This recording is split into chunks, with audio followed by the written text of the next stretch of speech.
Hello, nerds watching all over the internet, watching from home. It is Thursday. It is August 3rd, and we're here for another exciting live edition of Wrestle Wrewind. Hells yeah, another Thursday night to talk about all the exciting matches and segments, pay-per-view events, all the crazy OMG moments that's happening in the world of professional wrestling. And guiding you through this journey is your host. I'm Jose Casabona. I'm also the host, the founder, the content manager, and executive producer of The Ravens Flock. And on behalf of everybody here on this channel, we appreciate each and every single one of you tuning in right now. And joining behind the camera is the host of the Black Files, my type partner for Wrestle Wrewind, and the man hours behind all the videos that we produce on this channel every single week.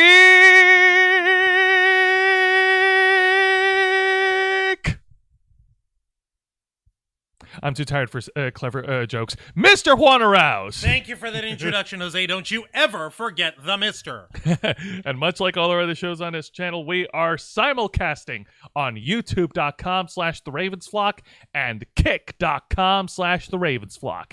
Hit the subscribe or the follow button on the bottom right corner of your screen. Click the bell icon to enable notifications on all of our media content. Leave your questions and comments below, and we will answer as many as we can while we're live. And if you wish to go above and beyond to support the Ravens Flock, then you can become an inner flocker for $4.99 a month. You will have exclusive access to all the perks that comes with being a member. Juan, tell them. Well, for all the inner flockers we've got in our chat, and I know we have plenty, go ahead and show off those lovely membership badges and custom emojis, letting everybody know that you are taking the extra step to help make your voice our mission by supporting the Ravens Flock. We would appreciate every single one of you fine folks, and of course, you also inner flockers also get access to members first and members only content, a special discount to our merch store, link in the description below, and you also get access to us, the Ravens Flock, your favorite motley crew of nerds here to make your voice our mission, providing us your thoughts, your input, your feedback on your thoughts and ideas on how to better shape the future of this channel in order to suit your tastes and needs.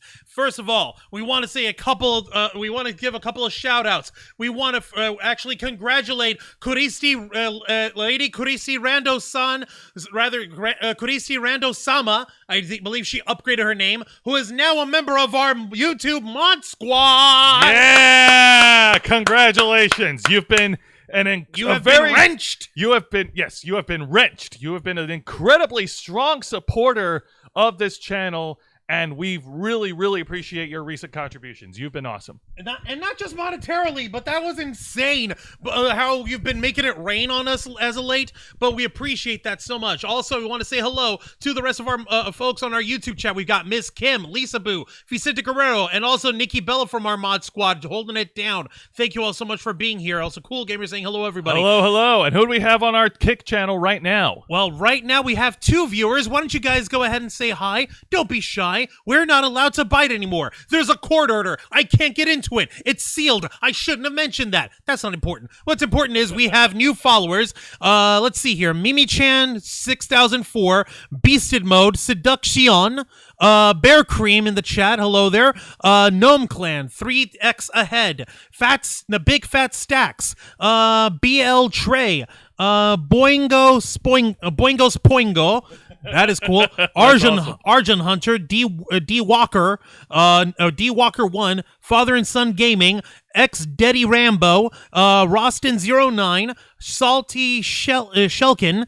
Let's see what else. King Knows O. King Knows So, The Hitman 106, Goldfish Dodu, Freaky TV, Bot King Sentient, let's see, Walkers also in there, Capon, or Capon TV1, White Run TZ1, White Runs 1, there we go, White Runs 1, Imre Gaming, and Plizzy, all of whom joined into our kick stream just today alone. Holy crap in heaven. You gotta understand, folks, since we started this Christy, continuing to make it rain by gifting 10 Winner Flocker membership. Nice, so very good. Congratulations on the YouTube chat to D Nice Santy, Rachel, Lorraine Lamore, Creed Fan Forever, Mistress Meg, Rodhound, Joanne, Kara Fro, Tiffany Washington, and somehow me. All becoming, or once again, gaining access to being inner flockers. Yes! Jesus Christ, this lady! I love Thursdays. Thursdays is great. This is insane. This is a hell of a way to start our show, but Jose, pray tell exactly what is it that we do here on Wrestle Rewind? Well, here on Wrestle Rewind, we review 3 of the most exciting professional wrestling programs in North America today. That is WWE's NXT, All Elite Wrestling's AEW. Twice in 2 weeks. That wasn't on purpose, I promise. All right.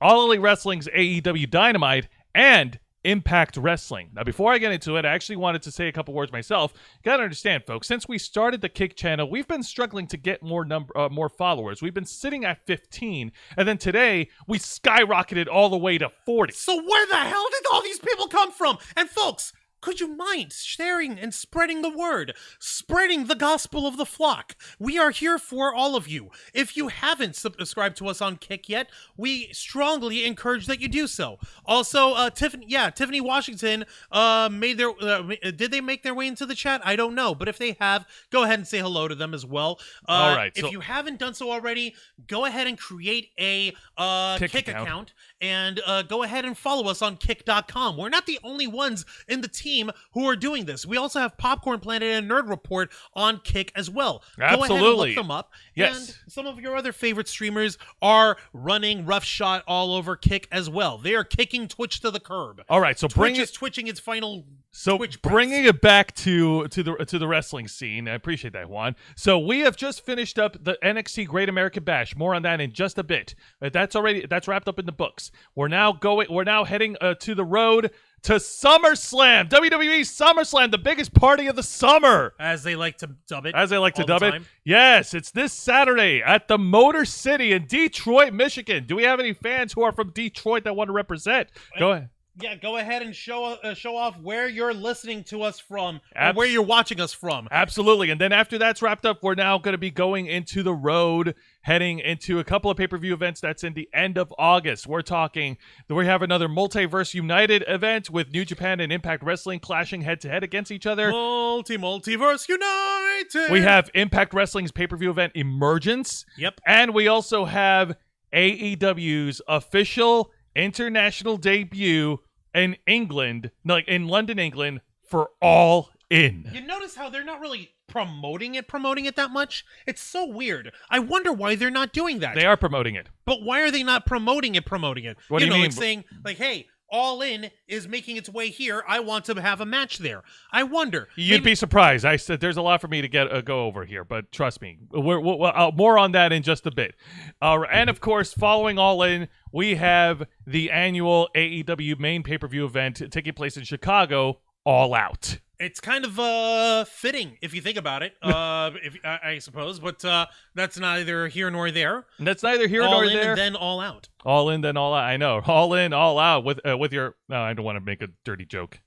Yeah, in and out with your con out. There we go. Thank you. In and out with your con out. Oh God.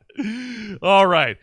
All right. Enough of the silliness. Wancho, ring that bell. Don't mind if I do. All right. Before we get into this week's edition of NXT, let's discuss the main event for this year's pay-per-view, the NXT The Great American Bash. That's right. A time-honored tradition going as far back as the early years of WCW. And there's been a lot of great moments in the Great American Bash pay-per-view. There's been clashes between WCW and the New World Order. We've seen wrestlers turn champions from the likes of Sting, Ric Flair, Lex Luger. And when he transitioned over to the WWE, we've had great moments in the Great American Bash. JBL winning his the first and only WWE Championship and dethroning Eddie Guerrero.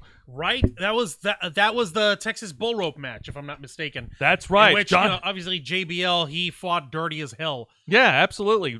John Cena clashing with Bobby Lashley in a good old big strong dude versus big strong dude match. So big strong boy matches over here. Big strong boy matches, yeah. Once again, thank you so much to Kuristi Rando-sama to congratulating all the new inner flockers. Vicente was also saying, it would be funny if we end up seeing Alex Shelley and Chris Sabin in the crowd at SummerSlam. Wasn't I calling for that? It would be fun. Awesome. It would be awesome, but I don't. But But just as people, Yeah, just as people or something like that, or if you have the crowd just somehow erupting Motor City. Oh my God, that would be something. Also, I want to ask the folks in the chat. I would like to ask, pray tell.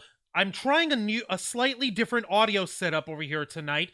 Do we sound any better or do we sound worse? Please let us know. Yes, please let us know in the chat. You guys are the only quality control that we've got. All right, getting back to it, and so running down the moments, and we also had a great moment during the pandemic era where NXT brought back the Great American Bash, which saw Keith Lee, who became double champion, winning the NXT main championship and the North American title from Adam Cole, baby. But can we really call that a great era though? Because the pandemic. I didn't call it a great era. I just called it the pandemic era. Yeah, but you had great matches during the pandemic era. I'm like, ew. Okay, ow. Keith Lee versus Adam Cole, baby, was a great match. Okay. All right. But okay. Yeah, but let's talk about the main event that might possibly be in the ballot for best match of the year, best match of 2023. This is a one-on-one encounter. It's Carmelo Hayes defending the NXT Championship against Ilya Dragunov. This was a barn burner of a match, and there was no shortage of great matches on this one, which also included a submission match for the for the NXT Women's Championship between defending championship. We'll get to the replay and Thea Hale, and also the Triple Threat North American Championship. We're gonna get to the wrap up of the whole pay-per-view after I talk about this. Okay, all right, no problem. I'm just pointing it out. Yeah, I know, and I've got a formula. Okay, you got a formula. What? You share your formula with me, or is it like secret sauce? No, we're not allowed to. It's secret sauce. All right, so like Juan said, this match sounds great. So fat. Ah, God damn it, Christy! I'm so conscious about my. I'm kidding. I know what you meant to say so far. All right, so anyways, hi there, Carrie C. Welcome to Wrestle Rewind. Okay, so. Back and forth action started off between these guys working their ground game. Then everything was going pretty smooth for the first couple of minutes. And then as soon as Carmelo Hayes lit up his first chop on Ilya Dragunov, Ilya went Hulk on Carmelo's Boston ass. Let me tell you. Is it really Hulk or I don't know, because he's Russian? Is it hulking out?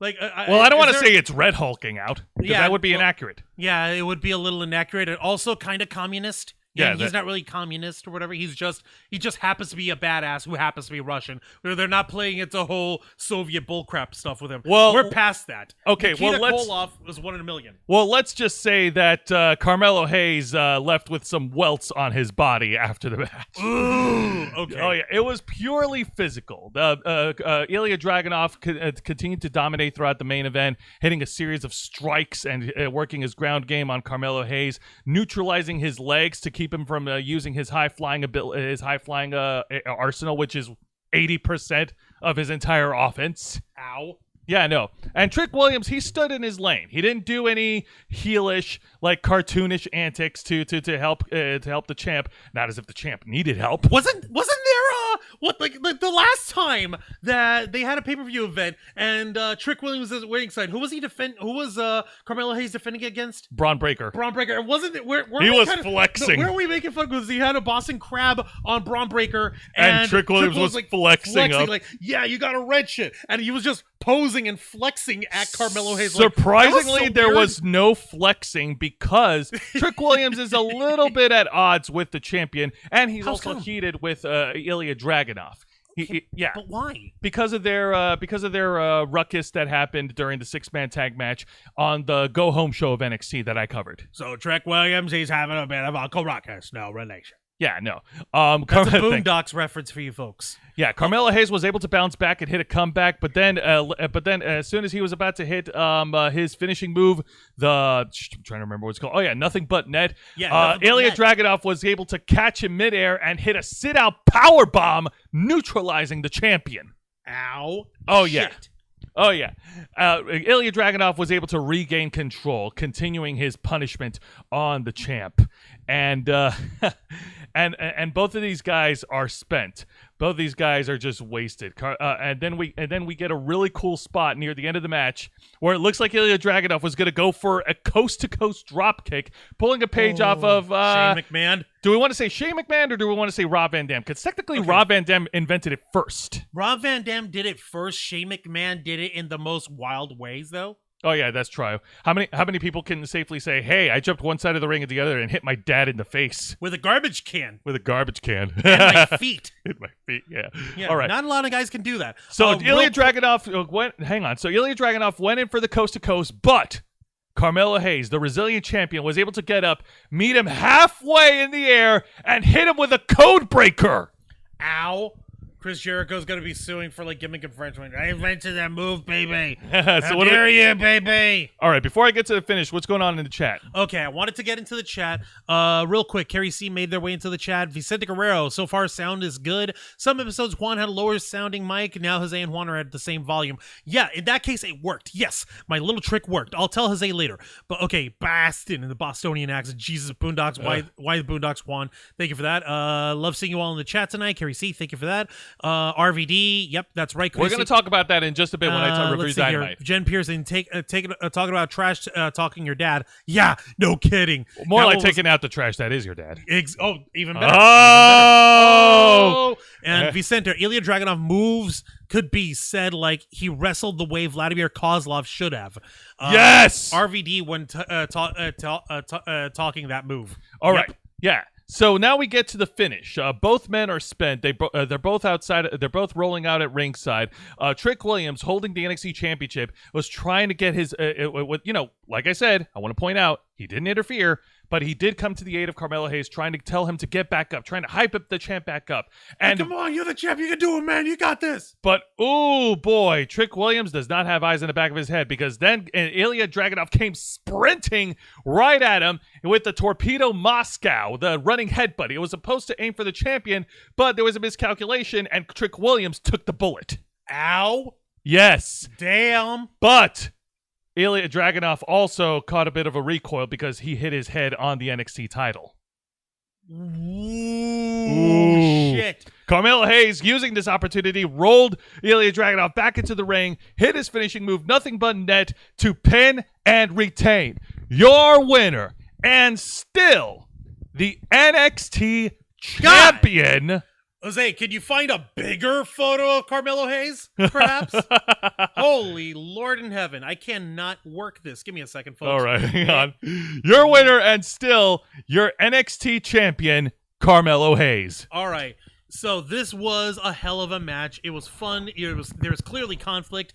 These guys weren't trying to be babyface versus heel. They're clearly both over, both Carmelo Hayes and Ilya Dragunov. So the way you do it is that there's clearly going to be some miscommunications between the partner, the hype man to Carmelo Hayes, being Trick Williams. So everyone still comes out looking like a rock star. Not any one of these guys look weak. Not even Trick Williams bumping and taking a headbutt to the spine or whatever the fuck. But truthfully, since this was clearly a babyface versus good guy versus good guy, babyface versus babyface match. How did Vic Joseph put it on commentary? It was a story of a man's destiny versus a man's dynasty. The destiny of the number one contender, Ilya Dragunov, going up against the dynasty that is the NXT champion, Carmelo Hayes. That's a little much for these guys. I wouldn't pump it up that much, but come on. It's from Vic Joseph. At least it's coming from Vic and not Booker T. Yeah, I was going to say. Oh, God. Yeah, no, if it was coming from Booker T, it would be just insufferable. Christy in the chat. I'm going to be honest, the funniest times ever in WWE/WWF was when Shane McMahon would go ham. Classic Shane being his, quote, hardcore dumb self. Yeah. No, we make fun of Shane McMahon hopping around. That bullshit. We cackle and laugh our dicks off anytime he's even comes up in terms of conversation of actual proper professional wrestling over here. That is true, but unlike his dad, at least Shane has the balls to put his body on the line. Well, to say that Vince McMahon doesn't have the balls, it would be misrepresenting. He does have balls. He's just not nearly as good as Shane is, not by a goddamn country mile. Yeah, I know. Shane's in his 50s and he's still pulling crazy shit. If he keeps this up, he's going to pull another quad. Again. All right. How Enough many dunking. times is this now? Enough dunking on Shane. So No, overall, I will continue dunking on Shane until my dying breath. So Or his, overall, whichever the comes Great first. American Bash pay-per-view was fantastic. From the opening video featuring Cody Rhodes opening the Great American Bash to the main event, and everything else on the card was stellar. Dominic Mysterio retained the North American Championship in a great triple threat match against Mustafa Ali and Wes Lee. As Juan mentioned earlier, Tiffany Stratton and Thea Hale had an incredible submission match, which actually saw Tiffany Stratton retain after Andre Chase threw in the towel to save his student. That one was a really, like, what? Why would he do that? Like, wasn't there any way to, like, have the match ended a different way? No. Apparently, he was very much, like, trying to protect his student. Bear Cream on the Kick Chat, laughing along with us over here, going, oops, and then trying to throw up the belt emoji, the Wrestle Wrewind emoji. Alrighty then. Thank you, Bear Cream. We appreciate that. We appreciate that a lot. Seduction, hello. Welcome to Wrestle Rewind. We hope you're enjoying yourself there. Hells yeah. Be sure to spread the word. This isn't the only thing we do here on the Ravens Flocks. Oh, god dang it. Verified balls. No. Oh, God. No. We're not going to verify We're not either verifying of the any McMahon balls. No. And, of course, we saw Tony D'Angelo and Stax capture the NXT tag team titles. It's Tony D'Angelo's his championship gold, holding championship gold for the very first time. It took long enough. Yeah. It was great. We've been making gabagooli jokes for forever. You'd think that he'd have some gold by now. Now he does. Go fucking figure. Everything was great, save for Gable Stevenson's in-ring debut against Baron Corbin. And, that one Man. stunk to high fucking Ooh. heaven. Also, freaking, was that actually from Matthew from Botchamania, or was that someone else who put that together? It's from Matthew from Botchamania. Okay, Matthew of from Botchamania had quickly put together a subtitling of all the crowds booing the fuck out of Gable Steveson. Like, you're not Angle, because he's like an Olympic gold medalist, like trying to come off as like the next Kurt Angle. And they were chanting for Baron Corbin. Who the hell chants for Baron Corbin? Apparently fans in Austin, Texas. What the hell? Freaking Austin, Texas. Very good, correct answer. Yeah, thank you. We're not verifying those. Hey, man. I mean, what can I say? Dreams come true in Austin, Texas. Like how Baron Corbin wanted people to like him. And he got his dream come true. Even though the match got thrown out because they wouldn't stop brawling. It was so dumb. It was such a mess. And I saw replay videos from the WWE Network, and they piped down the boos on Gable Steveson. Like, wow. Thank you. Jesus Christ. Like, they piped down the hell out of those boos. You'd have thought that they would have tried to pipe up some cheering, but nope. They weren't that good enough. The masterful production team of the WWE. We sent in the YouTube chat. Shane got so excited in a Survivor Series match that he landed some stiff punches on Chris Jericho's face. Chris gave him a kick off the top rope. He called it a JCVD kick, then told Shane, calm down. And Kodisi, yeah, you're right. Baron Corbin is indeed irrelevant. I don't know. He's burning ships. He's burning all the ships. What is that even supposed to mean? All right. So enough talk about the Great American Bash. It was awesome. I hope it comes back as a pay-per-view next year. Let's go ahead and get on to the aftermath. Let's go ahead and talk about this week's edition of NXT. All right, so let's see how things started off. The show opens up with a grudge match, round 2, Electric Boogaloo, as Lyra Valkyria goes one-on-one again against JC Jane. All right, so last time Lyra Valkyria took on JC Jane, it was to prove herself to Rhea Ripley? No. Women's World Champion? Actually, no. This was theirs rivalry started just before Rhea Ripley inserted herself. They wrestled weeks ago, and Lyra Valkyria won the first match, but then JC Jane attacked her and ruined her freaking feathers right in front of her just to add more humiliation. Then Rhea Ripley started showing up on NXT. Rhea Ripley started showing up on NXT along with the Judgment Day, and she's impressed with Lyra Valkyria, and and both of them had a great main event, which I already talked about last week. To which Rhea Ripley is telling Lyra Valkyria to finish the job, finish off JC Jane, and just put an end to it. Just put an end to her. So she's basically saying you need to be ruthless. You gotta be mean. You gotta put Jane down once and for all. If you really want to stand out in NXT, if you really think you have a future in this, you need to prove it to me. Oh, And yeah. prove it to mommy and to Dirty Dum Dum.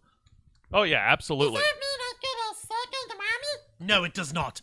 Okay, Sucks. look, Dom, we'll get to you in just a bit. So, surprisingly, the show opens up. Well, actually, not surprisingly. JC Jane ran down to the ring first without any music or anything. Went over to the commentary desk to call out Lyra Valkyria. Lyra came out with her entrance team, and then JC Jane attacked her from behind. Even though we saw her. Where did? I don't know. Okay, what sort of voodoo's going on? I don't know anymore. Okay, I can't attribute that to toxic attraction. That is some happy bullshit. Oh, thank you, Cookie. So mommy got a daughter? I guess.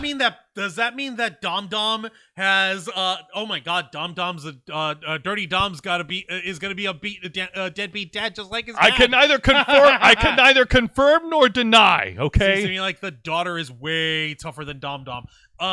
Look, a wet napkin. A wet one-ply sheet of toilet paper is tougher than Dirty Dom. Oh my God! If he said that Rhea Ripley showing up in NXT is Ripley's Believe It or Not. God damn it! So I read that out loud. God damn it! You ran into that. So, getting back to the match. So, after attacking her and catching her by surprise, JC Jane drags Lyra Valkyria back into the ring, and she's pretty much been dominating this whole match from the beginning. Dominating. Haha. Anyways, yeah, no, she's been throwing around Lyra Valkyria from one across the ring while the fans at the Capitol Wrestling Center are watching, cheering for Lyra Valkyria. Since she got the main event rub from the Women's World Champion. She's got the mean streak. She's got the edge of main mommy. Fucking what's her face? Motivating her? Yeah, exactly. Yeah. Lyra Valkyria was able to make a comeback, hitting a series of combination strikes, a series of kicks, elbows, and I like what she does. She does like this strike where she uses both her palms, does like a double palm strike at the gut. That's actually pretty awesome. I don't see that very often. Very Mortal Kombat-y looking, though. Indeed. Yeah, no. She tried to go for her running, like drop kick through the ropes. It kind of looked a little sloppy, mainly on JC Jane's end, but that's okay. Nothing botch worthy, of course. But getting back to it, so yeah, and JC Jane, she tried to mount a counter offensive, but unfortunately, it was all for naught. At the end, Lyra Valkyria hit her signature spinning heel kick move to pin and win. Your winner, and now 2-0. Lyra Valkyria. Hot damn. All right, so Lyra has proven herself once again. She is a threat to beat. She is a force to be reckoned with in the women's locker room at NXT. Somebody send help. Oh, no, she's been on a roll, not just in NXT, but I saw footage of her attending WWE live events with main event wrestlers over in Europe. Like she recently performed in a WWE live show over in Ireland alongside Sheamus. Really? Yes. What's she doing hanging with Sheamus? Is it fight night for her? It's fight night? It's a house show. It's WWE live. I guess the house shows don't count as anything. Yeah, exactly. They're non-canon. They're non-canon. Thank you for that. Yeah. All right. So now let's go ahead and move on to the exciting match. And I call this exciting because the main champ is involved. And the other team is, well, oh, God. Anyways. Okay. It's a tag match, player. Holla, holla. The team of the NXT champion, Carmelo Hayes, and Wesley taking on Noam Dar and Oro Mensah representing the Meta 4. What? Who the hell put these two? Who the hell put the Meta 4 up with the former North American champ and the current NXT champion? Okay. What the hell? Okay. There is a story behind this. Sense, please, I will make please, this please. make sense. So in a backstage segment, Wesley is fuming. He's pissed off that he lost the North American title, and he's taking his anger out on a lot of people. He's acting like a child. He's behaving like a damn child, throwing temper tantrums. Obviously, it didn't sit well with Carmelo Hayes, who's trying to reason with him. But then the Metaphor came by to gloat and brag about Noam Dar's NXT Heritage Cup. It's basically a replica because Noam Dar is delusional because he thinks that he's still the Heritage Cup champion. What the fuck? Yeah. So they're bragging and boasting, and that didn't set well with Wesley, who is still, he's still erupting. The volcano is still erupting in Wesley's head. So having enough of their bull crap. Got something erupting in his head. It's called these fucking bonkers. So having enough of their crap, the champ Carmelo Hayes and Wesley agreed to tag team to take on the Meta-Four. I will give the Meta-Four credit for one thing and one thing only. And what's that? Their entrance. When their entrance is like, I wish I had a video of it. The lights go off, and then all four of them are standing in a row, and then there's like these elevated color bars for each member of the Meta-Four. It looks pretty cool. Well, like health bars for video game characters? No, for like how do I put it? You ever? I think they did that for Cowboy Bebop.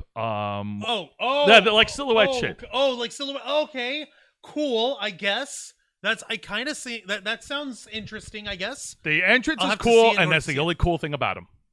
And that's pretty much it. Okay, Christy in the chat, she's going nuts. FAO to Vicente, seems like Baby Mommy, LOL, or Little Mommy, perhaps. I'm calling it now. Lyra Valkyrie is going to be Little Mommy. Ha. What kind of freaking name is Meta-Four? And yeah, then she said, okay, the entrance does sound cool. And yeah, it's a play on the word metaphor. Yeah. I still don't get it. Why are they calling themselves a Metaphor? I have no idea. So one of the worst stables you know what's a metaphor names? For? For the full of shit. There we go. Vicente, every time Lyra Valkyria wins or is even on camera, Taya Valkyrie has the thought, I want some copyright money right the fuck now. Yeah, she can want it all she wants, but she's got AEW money, so... Yeah, exactly. Anyways. She'll be fine. So this tag match all revolves around Wesley and Carmelo Hayes, the classic, can they coexist? No. Stop that. Who the hell keeps saying that stuff? I hate it. The WWE. I hate it. I know you do. That's why I said it. Why would you do that to me? Because it's written. The writing's on the wall. It hurts. My insurance doesn't cover this. I have to insert it into your processor. You don't have to insert anything. I do not consent. I do not consent to what you're inserting into my head, Jose. Why would you do this to me? This is terrible. I do not like it. All right, so getting back to the tag match, it's great high-flying tag team action from both sides. All right, despite Wesley, they're all spry as hell. Yeah, despite Wesley being a temper tantrum throwing little bitch, he still was able to get along with Carmelo Hayes during this tag match. There were moments when where Wesley was being how do I say this, reluctant in wanting to tag in Carmelo Hayes during the match, and that little thing is something that the Meta-Four were able to exploit. They were able to work on Wesley. The fact that Wesley was being a stubborn little asshole and being a petulant child, not working with his teammate, a guy who's willing to help him. Right. Exactly. Jeez. Oh, yeah. And it's not. And of course, there's the numbers game because the valets of the Meta-Four, Lash Legend and Jakara Jackson, are at ringside as well. And with the referee's back turned, they were able to level things out for the guys of the Meta-Four, especially Lash Legend. She's been getting physical with the boys as of late. That's crazy. Yeah, what's that all about? I mean, just like Rhea Ripley, she's tall and she's strong. Okay. Well, where's this coming from? Come on. I mean, okay. Are they trying to slowly but surely integrate intergender wrestling in WWE? Is that what's going on? Or I think they only do it. I think they only do it in certain moments, like in small doses where it makes sense. Or like, what do you call it? What's her face? Rhea Ripley getting physical with the boys because she's a buff baby, and Lash Legend, I guess she sort of has a bit frame a bit higher than 5'6" or whatever. Yeah, no kidding. All right, let's continue with the match. So getting back to it, Carmelo Hayes is tagged in, and he hits his trademark moves. He hits the fadeaway. He hits a springboard clothesline. I mean, he hits a springboard flying crossbody. Everything's going well for the baby faces, right? Then Wesley, he's starting to actually come around as a tag player. Great, but then there's a miscalculation near the end of the match. As we get to the finish, Wesley was about to go in for the spinning cardiac kick, accidentally hits Carmelo Hayes in the head, and which allowed Oro Mensah and Noam Dar to take advantage to pin and to actually, well, surprisingly, they didn't pin Carmelo Hayes, but they knocked the hell out of Wesley and pinned him in the middle of the ring. Ow. Your winners, the Meta-Four. Double ow. Yeah. So much ow. This hurts my heart. I know it does. No, I don't think you want quite understand. WWE are really trying hard to push the metaphor, despite them losing the kickoff show at the Great American Bash. Like, to have this win over Wesley and Carmelo. I just can't with this. This was that is so weird. That is so bizarre. I don't get it. At least they protected Carmelo Hayes. They didn't have Carmelo Hayes take the pin. It was Wesley. Yeah, and I suppose, and it does actually play into the whole thing of what's his face, Wesley being like cooped out and crazied out and like sincerely freaking like out of his mind because he's so pissed off that he's not thinking straight. So yeah, it tracks. But it still the way you're describing it seems a little hammy. It seems a little dorky. I think WWE are right now trying to build a rivalry between Wesley and Carmelo Hayes because after Ilya Dragunov, we need a number one contender. We need someone to challenge for. I suppose you're right. title. That makes sense, but it still feels a little. The way they're doing it. Yeah, it feels ham-fisted, heavy-handed. Understand. There we go. It's hammy, and there's hands involved, and there's also fisting involved. Too many hands. Yeah, and too many fists. I don't even like that. All right, let me see here. Let's see if he sent it. Wesley's mind is going slowly insane, like WCW Chavo Guerrero style. Codisti, of course, letting everybody know if you haven't done so yet, hit the like button. It only costs $3.99. It is free to like us, and we like you back because that's also free. And we got some viewers in the Kick stream. Go ahead and share this stream with everyone else that you know. Let's get some more people in the Kick stream as well, if you would be so kind. Thank you so much for all of you for joining us tonight. Absolutely. And now we're going to move on to the exciting segment, which actually took place before the tag match. We got another in-ring segment with the WWE Women's World Champion Rhea Ripley and the reigning and defending NXT North American Champion Dirty Dominic Mysterio. God almighty. Yes. These two have been hamming it up in the worst freaking way. I cannot begin to imagine what the hell they've been doing over here. Like, they're like the first couple of WWE right now, and it's freaking ridiculous. And yeah, we do have cookies. I just can't send them to anyone. I know, right? I want to make like flock cookies of some kind, but I don't know how to like make a mold, to make them like work. I know, like a cookie cutter. I think we know an expert in that. They'll help us out. Don't worry, Juan. We'll get there. Don't touch me. All right, so getting back to the segment. So they're both bragging and crowing about Dominic Mysterio's victory at the Great American Bash, as Dominic Mysterio kept saying that, Mommy, she's always right, and Mommy knows best. So they have their little celebration, but then their celebration was interrupted by another luchador by the name of Dragon Lee. Seriously? What the hell? Really? Dragon Lee got into the mix of this? Yes, he did. Why? Dragon Lee. It was embarrassing enough. Like, wasn't it last week that what's-her-face, Rhea Ripley, called him Batman? Oh, Codici's asking for chocolate chip, please. Yeah, no, actually, Rhea Ripley called him Batman. I think it was in a backstage segment at the Great American Bash. You're disrespecting who we are, and you need to think of who you're talking to. She's like, Batman? Right. But the disrespect continued because Rhea Ripley then called him Rey Mysterio Jr. So, like, that makes him, like, what, Dominic's brother or something? Because Dominic is kind of Rey Mysterio Jr.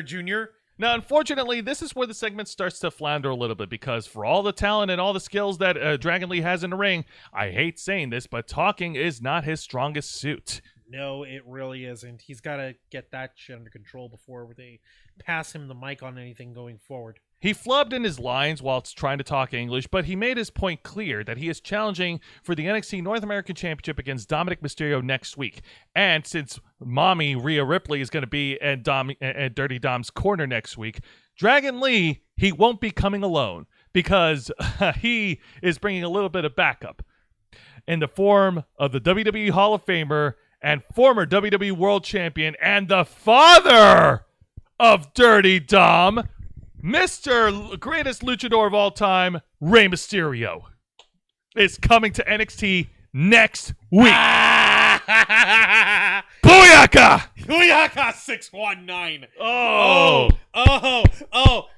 Let's see Dirty Dom try to get away with his horseshit now that Daddy is within chancleta range. Unfortunately, not sponsored by Cinemoji Toast Crunch.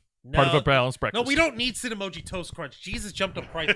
Let me see over here. Vicente, what the hell's Vicente? True Ravenswalk cookies would be made with LSD in a great book. Yes, with Scott Levy's name in mind. God Raven. almighty. Yeah. We can't have LSD in our cookies. No! Any idea how expensive that is? Shoot. You'll be lucky if I pass you an oatmeal raisin cookie. I like oatmeal raisin cookies. Oh my God, let's not.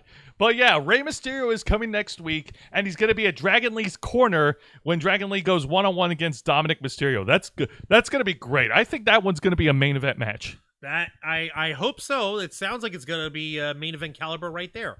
Bear Cream is going for Rey Mysterio. So I guess Rey Mysterio Jr. has Rey Mysterio Jr.'s back against his brother.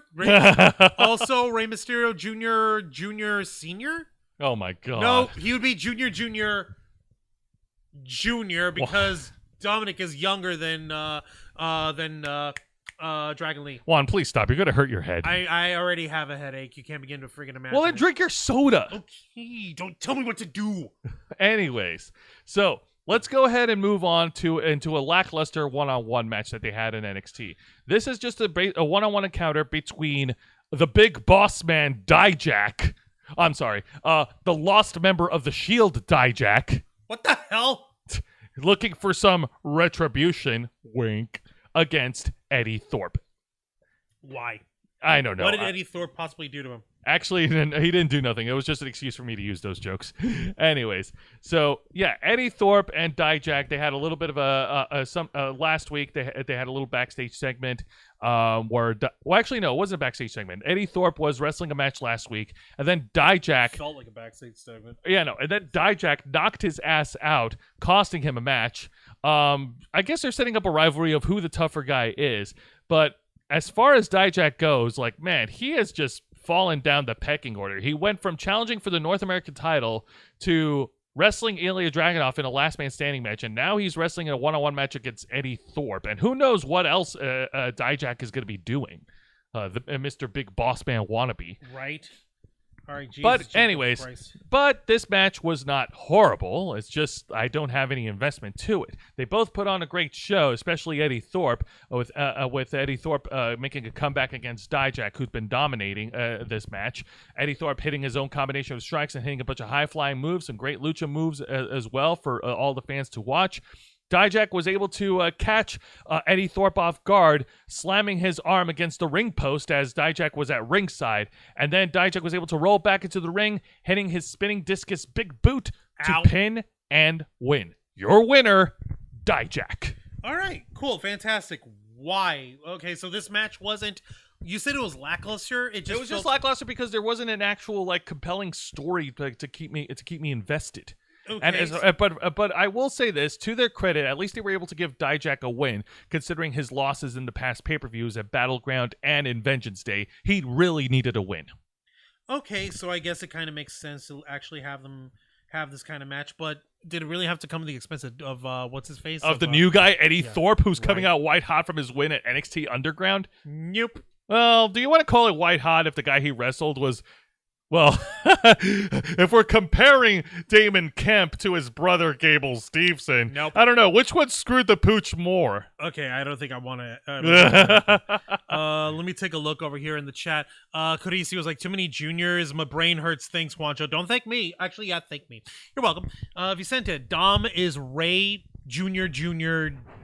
without the mic skills or lucha mask or even half the in-ring skill. Dom is best as a sneaky chicken shit heel. Yeah, see? Makes perfect sense. Yes, he is. That is true. But anyways, that being said, WWE are trying to get things back on track with Dijak rebuilding his momentum from the past pay-per-view losses. So him getting a win over here, that was good. Like I said, my only hang-up was that there wasn't a storyline to grab my interest. All right. No, that makes perfect sense then. All right.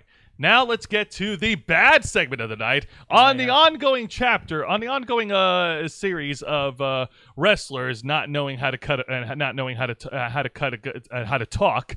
We get a backstage segment in the parking lot of all places where the luchador superhero mathematician Axiom. Why do you keep calling him a mathematician? Because they're hammering it into all of us. Have you seen his entrance videos? Have you seen his vignettes? How many quadratic equations does he have in those blasted things? And what, on the Titantron? On his Titantron, yeah. I don't know, man. Then don't give me that.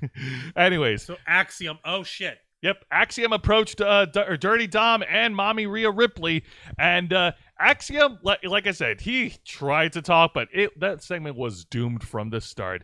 He tried to say how Dominic Mysterio disrespected Lucha Libre, disrespected the championship, and Dom and Rhea, they just poked fun at Axiom, calling him a lost Power Ranger or something. Yeah, that was okay. He was called a Power Ranger. Yeah, you're right, Nikki Bella. He's a Power Ranger. Like, we were making those jokes before they did. Come on, man. No, he is a Power Ranger. He looks like the freaking Silver Ranger from Power Rangers Lightspeed Rescue. But of course, thankfully, the backstage segment was saved, I think, from one of the guys in the triple threat match who lost the Great American Bash, Mustafa Ali. He interrupted the proceedings to try and talk his way back into a championship match against Dominic Mysterio.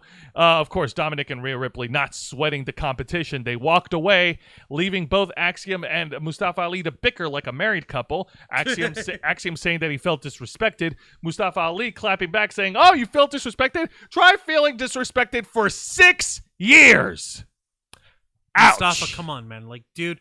Oof. You signed up to try to be like the evil head of the hacker group of Retribution. You were the SmackDown hacker. You don't get to complain. Yeah, dude, you chose to do all that stuff. You don't get to complain. You looked cool with the Sub-Zero outfit and with the glowing hand freaking glove, which was cool for a moment. But then you went and became the SmackDown hacker. Come on.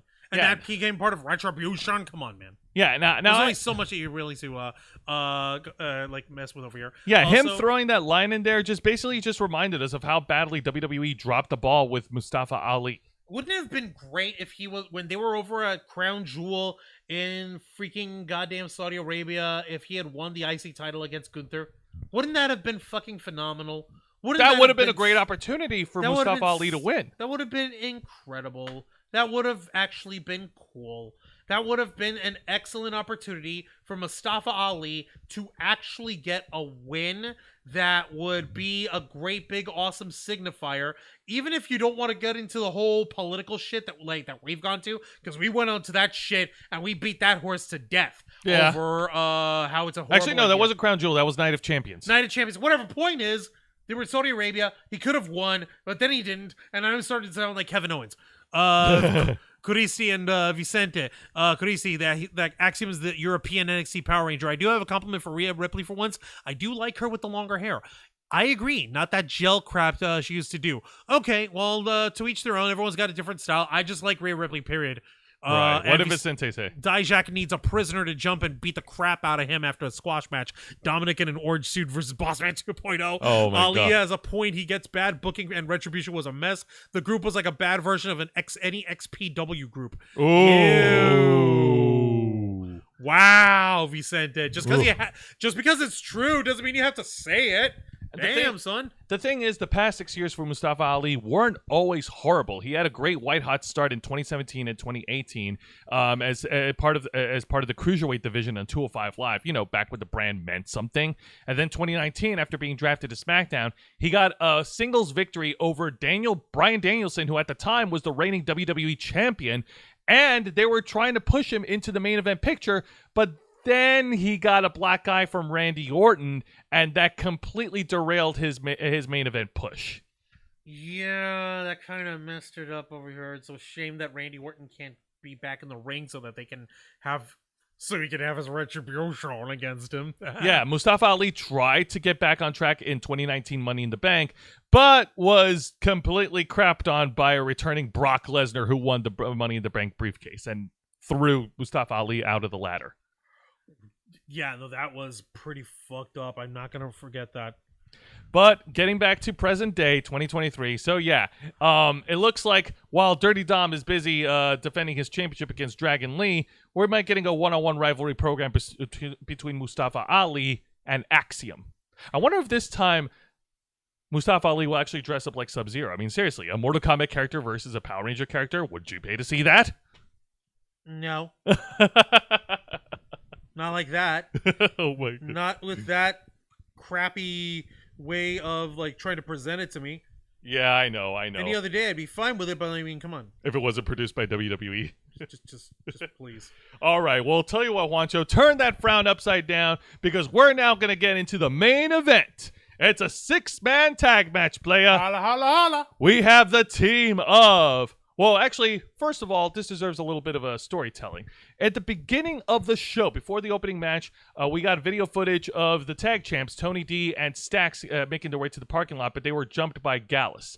So the tag champs issued a challenge to face all of Gallus, and it looks like it was going to be a 3-on-2 handicap match, but then Stax and Tony D called in a favor. So, challenging the former NXT Tag Team Champions, the Gallus Boys, who were on top, but not anymore. Yep, they're going 3-on-3 against Tony D'Angelo, Stax, and the returning Santos Escobar from your favorite group, Juan, the Phantom League. Excuse me, he's part of the LWO now. Oh, man. We don't call it the El Legado del Fantasma anymore, the Phantom League, whatever the hell. We don't call it that anymore, Jose. You're past that joke? No, we're past that, Jose. We don't call it that anymore. All right. Excuse Representing me. the LWO, Santos Escobar returns to NXT.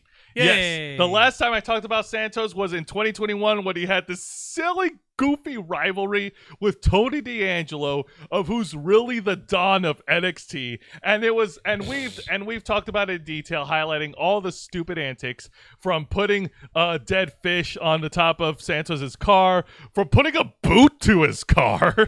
That was actually at least funny. That was really funny. There was a lot of funny hijinks, a lot of silliness in this rivalry, but now it looks like things have smoothed over. It looks like Tony D was able to broker a deal with Santos Escobar. Like, hey, I'll come back to NXT. Just don't put any more boots on my car, right, man? Or something like that. Did he really say that? No, he didn't. I was about to fucking say, don't. Oh, hang on a minute. Mr. Geek Me Out made his way to the chat. Hey up there, Mr. Geek Me Out. Welcome to Wrestle Rewind. He is saying his birthday is on Monday. Holy crap. All right. Happy early birthday, Mr. man. Geek I Me hope you Out. celebrate. Oh, I hope you celebrate really well, my friend. Indeed. Congratulations to you, buddy. We hope you have yourself a good time. All right, so now let's get to the main event. So, the main event 6-man tag team match starts off with, of course, the babyfaces getting a large pop, particularly Santos Escobar. The crowd of the Capitol Wrestling Center in Winter Park came unglued for Santos as the dynamic trio of mafiosos, or whatever you want to call them. Yeah, in the beginning of the match, they were dominating. They were doing simultaneous, like, grabbing each member of Gallus and just clubbing away. Well, like beats of the Bowery or something? Or they weren't beating on Valkyrie? their back. They were beating underneath their guts. Okay, I get it. Yeah. That's a weird thing, but okay. That's a weird thing, but it happened. And then when we got back from commercial break, the Gallus boys were able to regain control. I gotta say, Stax, Channing Lorenzo, took a lot of offense in this match. He struggled to try to tag Tony D and Santos Escobar, but every attempt was cut off right under him from the Gallus boys. They used their Why do divide. you keep calling them the Gallus boys? They're just Gallus. Fine, from Gallus, using their divide and conquer tactics, not only keeping Stax away from the babyface team, but also keeping the other team members from tagging each other in, as members of Gallus yanked Tony D and Santos Escobar away from the ring apron because, heels. Gross. But as soon as Santos Escobar got the tag, he was white hot. He laid out all of his trademark lucha moves, including this top rope crossbody, Nice. annihilating Mark Coffey in the middle of the ring. Ow. But the real piece de resistance, the real coolest spot in the whole match, was when Santos Escobar was at the very top of the turnbuckle and hit a super duper Hurricane Rana from the top turnbuckle. Huracan Ranosa or something like that. Huracan Rosa. Yeah, it looks so cool. Yeah, it was freaking amazing. I love that shot. Vicente in the chat, as far as I remember, it was not ever explained why Brock was allowed in that Money in the Bank match after everyone had worked a great 15-minute match on her review. YouTuber Vilena was screaming and flipping off the TV. Yeah. Yeah, that makes because that shit made no sense, Captain. Yeah, so after Santos Escobar leveled out one of the members, leveled out two of the members of Gallus, Tony D and Stax were able to hit their tag team finishing move to win. Your winners, the NXT Tag Team Champions, Tony D'Angelo, Stax, and Santos Escobar. Very nice, very nice. Congratulations to the three of them. Obviously, Santos Escobar and Tony D'Angelo, Gabauli, our favorite Don of NXT. They went ahead and they buried the hatchet because they had a mutual opportunity over here. Yeah, how about that? A nice wrinkle in the wrestling continuity. Who knew? Yeah, I wouldn't have guessed it. I would not have guessed it. Legitimately, I would not have guessed that. But you know what? You know, that's just the kind of deal that you have to make. Of course. When you're part of the mob, when you're part of the Cosa Nostra, whatever it's called, you know. Boppity boopity. Beepity boopity pop. Boopity boopity pop. Oh man, I'm glad you saved it for the main event. Had to. All right. Now it's time to shift gears because now we're going to talk about this week's edition of AEW Dynamite. Like the fuse, hit the button, Dynamite! And it's not just a regular Dynamite show. This is the 200th episode of AEW Dynamite from its inception on October 3rd of 2019 until last night. Holy crap, 200 episodes of AEW Dynamite. 200 episodes of... Why? Craziness. Yes, madness. This week's AEW Dynamite... I'm trying to be nice. I'm trying. I really am. Especially considering this happened in our hometown. Yeah, indeed. This week's AEW Dynamite takes place right here in our hometown, bitches, in the Youngling Center in Tampa, Florida. Also better known as the USF Sundome. Yes, they had it at the college, at the university stadium, not at a proper one, you know, because seating. Well, I think WWE also called dibs on the proper one. No, no, they're allowed to book there if AEW knew how to book shit properly. Yeah, I know. I was actually very excited. I was actually very tempted to actually wanting to go because I took a look at the ticket pricing on Ticketmaster and the pricings were reasonable. However, I was broke. I am broke. Still, yeah, but Still. like despite the amazing donations that we've been getting from all you folks, especially our newest mod, Kurisi Rando-sama, the fact of the matter is we can't just burn that money for ourselves unless we're at a convention. We need to use that money responsibly. Exactly. And, as tempting as it is, the fact of the matter is we just didn't want to give Tony Khan our money. That too. But that being said, I was able to catch up on Dynamite, and I have all the info stored right here in my head. Let's begin. All right, so what's first? All right, AEW Dynamite opens up with a tag team match, player. Holla, holla. The team of the Le Champion, the Ocho, Chris Jericho, teaming up with Konosuke Takeshita, taking on his two former children. I say children because at this point, you know, he kind of is like their father? I don't know. Anyways, he takes on the former members of the Jericho Appreciation Society, Sammy Guevara, the Spanish God, and Daniel Garcia. And real quick, Miss Kim was asking in the chat if there's anything big happening in Austin in the near future. Let me know. I'm not far from there. It might be fun. Wasn't the Great American Bash actually held in Austin? Yes, it was actually held in the HEB Center in Cedar Park, Texas. Cedar Park is a small township within Austin. Yeah, so I was like, they could have had, if you had that opportunity. Well, do we know of any other shows of NXT or, you know, WWE, AEW, or even Impact making their way there? Not that I know of. I know SummerSlam this Saturday is going to be in Detroit. That's in Michigan. That's not Austin. That's in Michigan. As far as other live events go, Impact Wrestling's Emergence is going to be in Toronto, Canada. And, of course, All In's going to be in London. All Out's going to be in the United Center in Chicago, Illinois. So I haven't heard anything in regards to Texas yet. But, Kim, don't worry. If it does come up, I will let you know. I think it's also important to know that last month in July, Austin, Texas hosted their annual RTX convention. That really doesn't make any sort of difference over here because, you know, Rooster Teeth is kind of That's another can of worms I'm not ready to open up yet. Yeah, that's for another time. Yeah, all right, so let's get back to the tag match. So the story is that Sammy Guevara and Daniel Garcia are disappointed at Chris Jericho. They spent their whole time showing their devoting their appreciation for him, but Jericho liked the match over there, by the way. Yeah, but Chris Jericho not showing any appreciation for any of his children. And they're even more disgusted that Chris Jericho aligned himself with the invisible hand job Don Callis. Yeah, I'd be surprised. I'd be embarrassed if my midlife crisis having dad/mentor figure was palling around with a giant dick too. It kind of thank you. It just feels like the storyline. I don't know where it's going between this inner circle, which was cool, the Jericho Appreciation Society, which was unnecessary, and now this. Like, Jericho, what are you doing? Make it make sense, Jericho. Yeah, but that being said, okay. Silliness of the storyline aside, this was actually a pretty good opening tag match. As we covered here on the program, Chris Jericho does know how to put other wrestlers over, and he actually did the work in putting over Daniel Garcia and Sammy Guevara. Yes, even during moments when Daniel Garcia was doing his silly dance, which apparently is getting him over by the fans.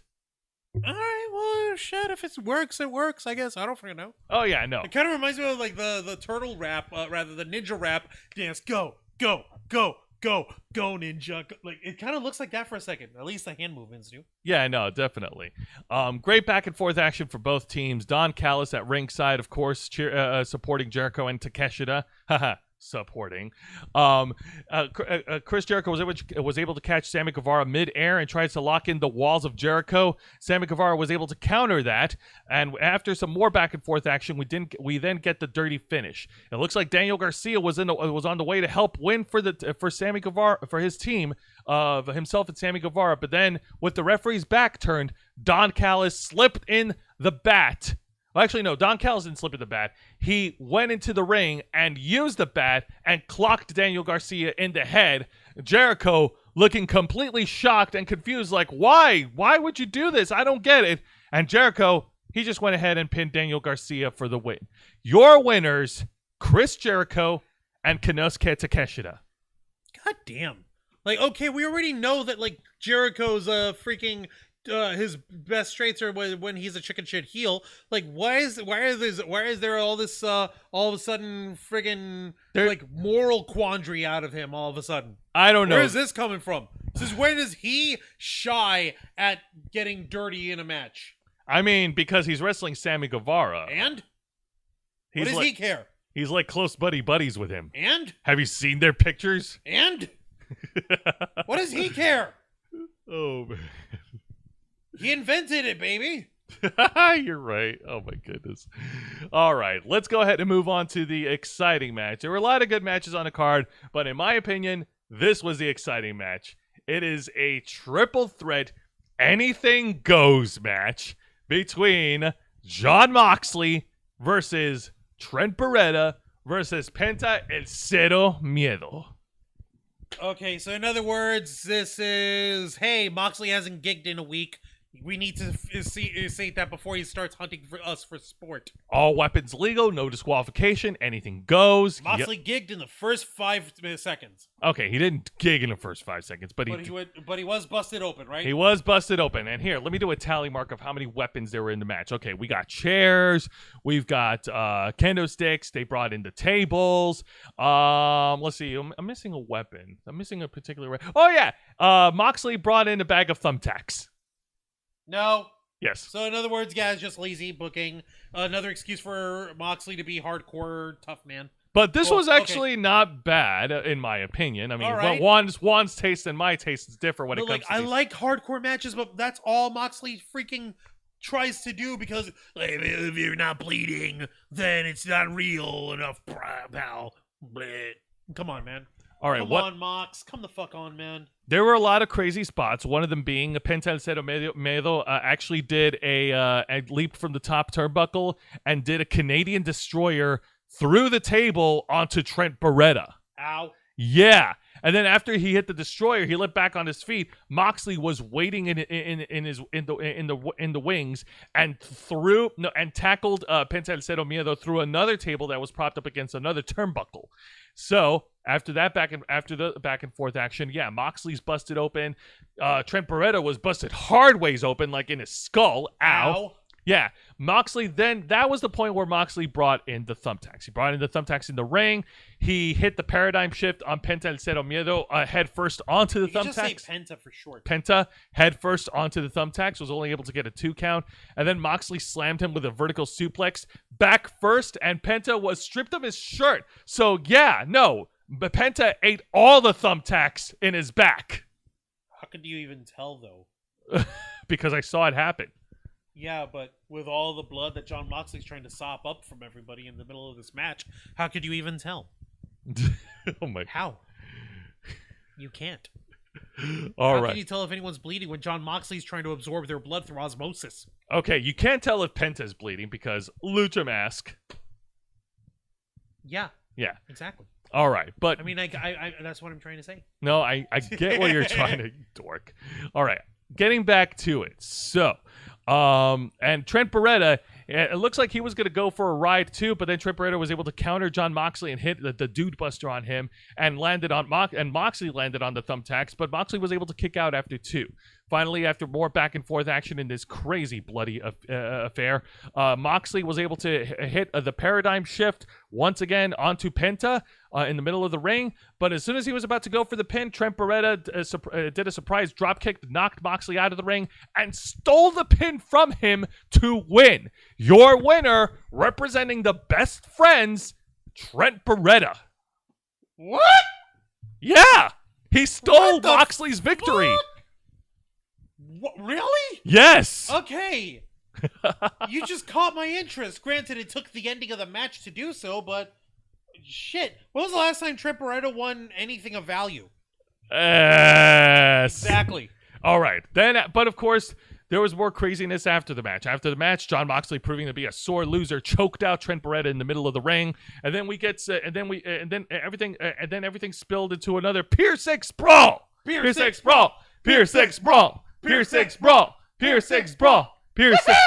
Yes, other members of Best Friend and the Blackpool Combat Club came down to the ring, and they all started brawling it out. Next week, there's going to be a tag team street fight between Claudio Castagnoli and Jon Moxley versus the Best Friends, Trent Beretta and Chuck Taylor. How fucking about that? Yes. Now, one would probably say that, oh, Jon Moxley, man, he fell down. He went from being the champ to feuding with the Elite, and now he's feuding with Best Friends. Like, no. He's trying to help elevate the Best Friends and the Lucha Brothers. Okay, cool. Well, more the Best Friends, the Lucha Brothers. Does he need to be gigging? I like how you keep coming back to the blood. It's the only thing he knows to do. It doesn't matter how much Gracie Jiu-Jitsu shit and how much amateur wrestling he does in his spare time if all he does on TV is blade and bleed and act like an idiot. It doesn't matter. Oh my god. Yeah. Fucking make it make sense. I wonder if Renee Paquette keeps like a fridge full of like blood packs to replenish Oh my him. god, she has the American Red Cross on speed dial. She has one blood on speed dial 2 over here. Oh my goodness. Like, yeah, I'm gonna need another order of O positive. Okay, I'm gonna need like 2 gallons. Yeah, better make it express. Better make it express. Oh my goodness. No, I don't have time for express ship. I don't need the collect. Oh wait, I get a collectible cooler now. Oh, because I ordered it 10 times in a row. Awesome. Ah, We all sent right. in the chat at Miss Kim. A federation called Inspire After Dark will be running a show in Austin, Texas on August 6th. That is this Sunday, if I'm not mistaken. Names on the card include Yuya Uemura, Exodus Prime, and a Gauntlet tag team match. Thank you for that, Vicente Guerrero. That is some awesome independent wrestling news. And if Miss Kim wants to get in on that action, she's welcome to do so. Hells yeah. All right. Awesome. Fantastic. But you know what, Juancho?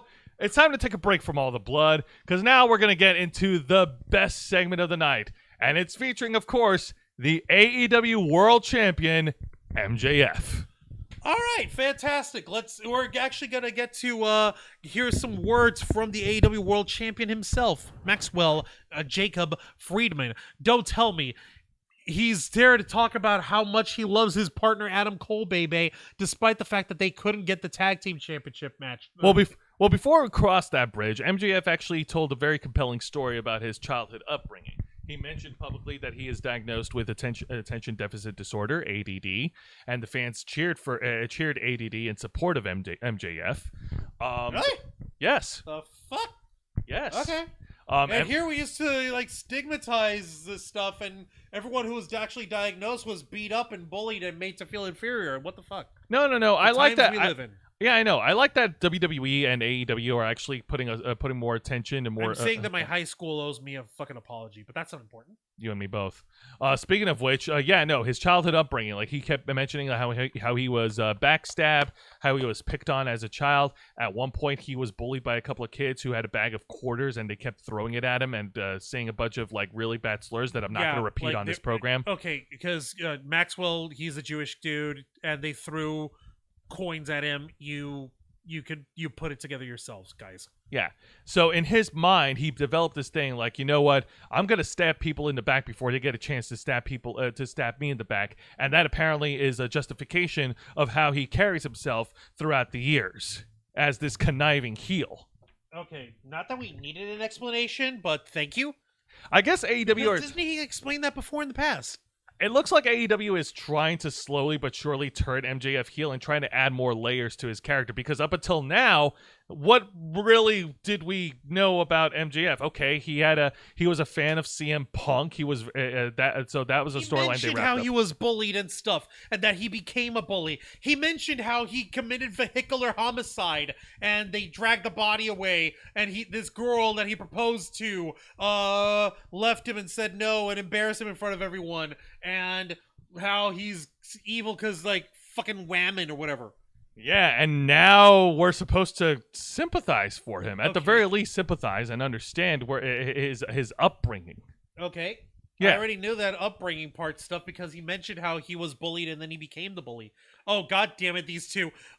Miss Kim says, I'll check it out for the Inspire After Dark Wrestling. Excellent. Kuristi and Vicente are doing fucking John Moxley bleeding jokes. John gets every 10th blood pack for free. Vicente Renee Young is shocked when hubby isn't bleeding. Oh my god. All right, back to the promo segment. So then MJF, he then mentioned how he opened his eyes and he realized that way of living is not the right way. He's still a scumbag, but he wants to be our scumbag. Oh, isn't that sweet? Wait, what the fuck? And now he turns his attention to Adam Cole, baby, his tag partner, his buddy, his pal, his amigo for life. Yes, brother. He's better than you, baby. Oh yeah, they babyfaced the hell out of this segment. Like, they both praised each other. Adam Cole being a good friend, and MJF for developing and actually, it turning out to be an awesome person, because everyone deserves a chance. Even the devil deserves a chance. Even the devil needs a friend. And MJF, if you don't believe us, ask the Netflix original series Lucifer. Yes, indeed. And then MJF, he brought out a pen and paper. He brought out a contract into the ring, and he made it official. MJF versus Adam Cole for the AEW World Championship at All In London, England. Awesome! All right, fantastic. So, congratulations, Adam Cole, baby, and MJF. Like, dude, because you were my friend and because you're standing by me and you showed me like proper friendship, I'm gonna give you what you want. Hey, give me what you want. Sorry, that was a Batista line. Oh, you're good. You're Cedar good. Park is closer to Austin than me, says Miss Kim. Awesome. Okay. Kurisi. That's too much mush. How dare you? Come on. So even you can appreciate some good old fashioned schlocky wholesomeness over here. Vicente, as a Jewish guy, I get the idea Maxwell would hate the movie Romper Stomper. It's crazy talent how MJF can be the best heel and then the best babyface months later. Oh yeah, the dude's a great prodigy in wrestling, man. I know, right? What the fuck? He's amazing. He's really good. That being said, I am looking forward to it. They have an entire month to go ahead and add more to the storyline between MJF and Adam Cole. I think that like we speculated before, we're gonna see a double turn. MJF is gonna go babyface, where Adam Cole, he's gonna turn heel and get all his cronies from the Undisputed Era to mess with him. You really think you really think that that's what's going to end up happening? That the Undisputed Era guys are going to get involved in this? Yes. It's not just that Adam Cole is just going to jump him or whatever, or just going to nut chuck him or whatever. Oh yeah, because Roderick Strong is still he's still in his storyline. He's still at odds with MJF, and Kyle O'Reilly at this point, he's pretty much healed from his injury, so he's just waiting in the wings of AEW to pop out. Okay, so then what the hell? Then why don't they just when the time is right, Juan? When the time is right. All right. See, Unagi. All right. Yeah, and you're right. Yes, thumbs up by Ms. Kim. Thank you for that. And Bear Cream over in the kick stream is loving this stuff, and they're throwing up the title belt emoji. Hells yeah. Now let's go ahead and get to a match which is very, very, very self-absorbent in the considering who's involved. It's a 6-man tag match, player. Holla holla. The team Wait, of holla holla holla. The team of Did you mean a trios match? A trios match. Sorry, AEW terms. Ha. From right to left, we have representing Team TNA. Nope. Jeff Jarrett, Nope. Jay Lethal, and Sangnam Singh versus the Elite. Nope. Kenny Omega and the Young Bucks. Nope. Yes. Nope. Yes. No. Juan's leaving. He doesn't want anything to do with it. The moment I mentioned the Elite, he peaced out. You fat stack of dicks, Casabona! Oh my goodness. All right. So, yeah, it's Team TNA versus Team Elite. And it actually comes full circle because apparently Jeff Jarrett is responsible for bringing in the Young Bucks during the early years of TNA when they were called Generation Me. Unfortunately, the Young Bucks didn't have that big of a run during their time in TNA. But that's beside the point. Getting back to the tag match. Yeah, Rando saying, yay, the Young Bucks. Okay. Like I said, this match was okay. Like, we got some funny spots. We got some really cool spots from Jay Lethal. He knows how to work with the high-flying spot monkeys. And then Satnam saying, here's the thing. When the Young Bucks were tagged in, it was nothing. They kept spamming the same move. Super kick, super kick, super kick. You might as well, it's like watching your friend play a wrestling video game or any fighting video game for that matter and pressing the same button over and over because they don't know how to do combos. The brand new video game AEW Take Forever? Yes. God. Anyway, so they were able to knock out. So they were able to get Satnam Singh, the big giant dude in the middle of the ring, AEW's equivalent of the Great Khali. They were able to chop the big man down with a series of super kicks to the head, and Kenny Omega hits the V trigger on Satnam Singh. And then we get some outside interference from Jeff Jarrett's wife, Karen Jarrett, who tried to distract the referee long enough for Sanjay Dutt to come into the ring and try to hit Kenny Omega, but failed. And then Jeff Jarrett tried to hit the El Kabong onto Kenny Omega, but he was knocked out before he could, by Hangman Adam Page, who also interfered with the referee's back turn. A lot of outside tomfoolery, folks. So Hangman Adam Page hits the buckshot lariat at Jeff Jarrett. Kenny Omega, after doing his country music gimmick with the guitar, like doing his stupid goofy face, picks up Jay Lethal, hits the one-winged angel to pin and win. Your winners, the Elite. Okay, so I can get out of that freaking pornographic, self-absorbed shit out. Can I come back? Oh, I'm coming back. No. You're gonna wish you didn't. Why? Because after the match, that's when the Elite cut the post-match promo, and they gave good news to the fans of AEW, saying that they have signed a contract extension, and they're going to be around AEW for a very long time. They'll be appearing on Dynamite, Rampage, Ring of Honor, and hell, maybe even Collision. Okay, that's it. Fuck you. Take my seat. Nope. Oh, Nope. Oh. Nope. Give me that. That's right. Take your freaking donut. Hi, folks. Juan Arouse. One of the hits of Rave as fuck. Usually the background guy. The tag partner to Jose on Wrestle Rewind. I am done with the fucking Elite. I am beyond fucking done with the Elite. I cannot understand how there are so many scrotum suckers. I cannot possibly understand how there are so many ball fondlers hanging on to the dog and pony show that is Nick and Matt Jackson and Kenny Omega. Now, Kenny Omega on his own, properly on his own, if he was to take that cleaner shit and actually have made it badass and like, okay, they call him the cleaner because Nick and Matt Jackson, they fuck him up, but Kenny would have been the one to fucking wipe them out, and that he's actually fucking like powerful. He's got the size and dimension for it. If he actually gets booked in a fucking way that makes him look intimidating and not like a fucking idiot, then maybe, just maybe, I would have respect for him again. But then I have to remember all the goddamn blow-up sex dolls and the 10-year-old girls and invisible wrestlers that he's fought in the ring over the years. I don't care how many 900-star matches in the Tokyo Dome fucking Dave Meltzer fucking throws at this guy, throws at everything that the Elite and AEW fucking doing. Fun fact. Jon Moxley and Kenny Omega together in the last 5 years have earned, quote-unquote, more 5-star ratings from Dave Meltzer, the editor-in-chief of the Wrestling Observer, than the entirety of the WWE in the last 10 years! This is not a joke! I'm not exaggerating! I don't remember where the homework came from, but I remember hearing it on a podcast. I'll tell you some other time. That's not important! What's important is, I shit you not, what are the other fucking things that Jose had left out from this little announcement of the Elite signing extensions to their contracts to AEW?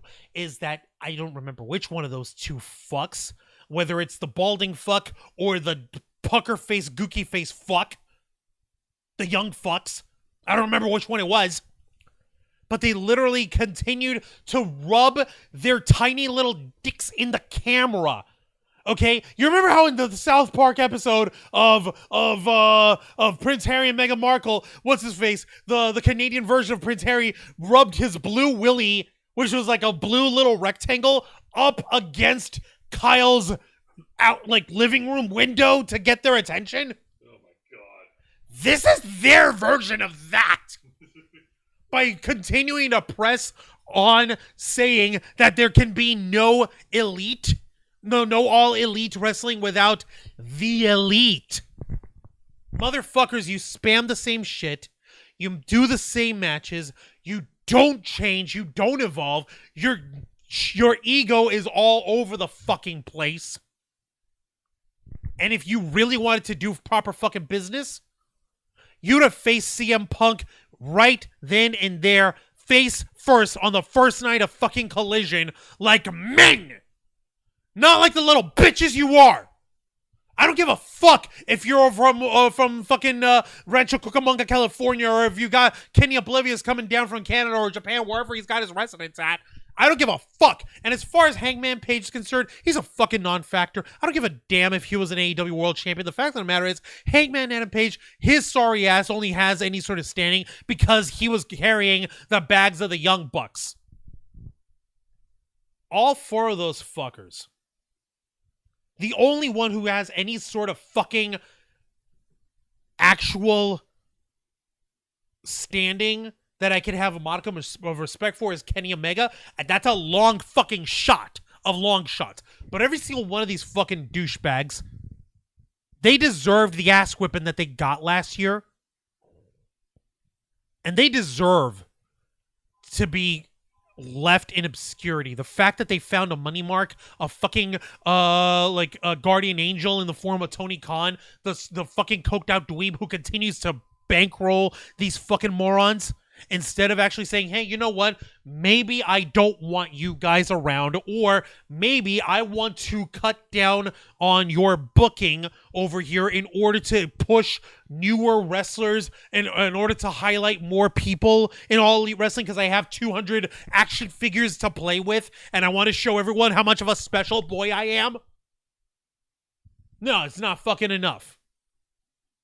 Fuck you, Nick Jackson. Fuck you, Matt Jackson. Fuck you, Adam Page. And fuck the fuck out of fuck you, Kenny fucking Omega. Fucking Cody made the right call by getting the fuck out of there.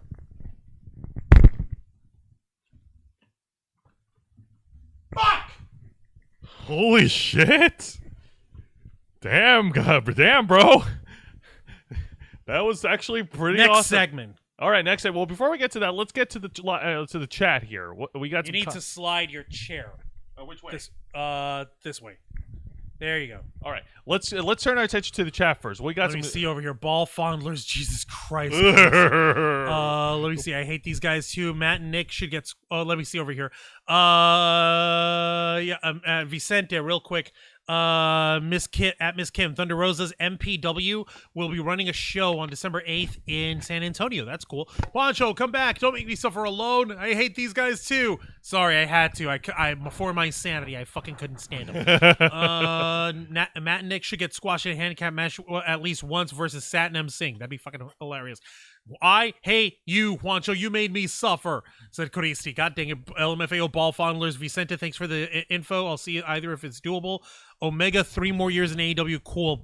Would be cool. The Young Bucks, fuck off. Do more than super kicks and fucking dives. Yeah, exactly. As AEW fans, we all deserve to see the backstage, quote, hidden footage of the Elite versus Punk and Ace Steel. And yeah, Coristi, going the Prince of Canada. Wah!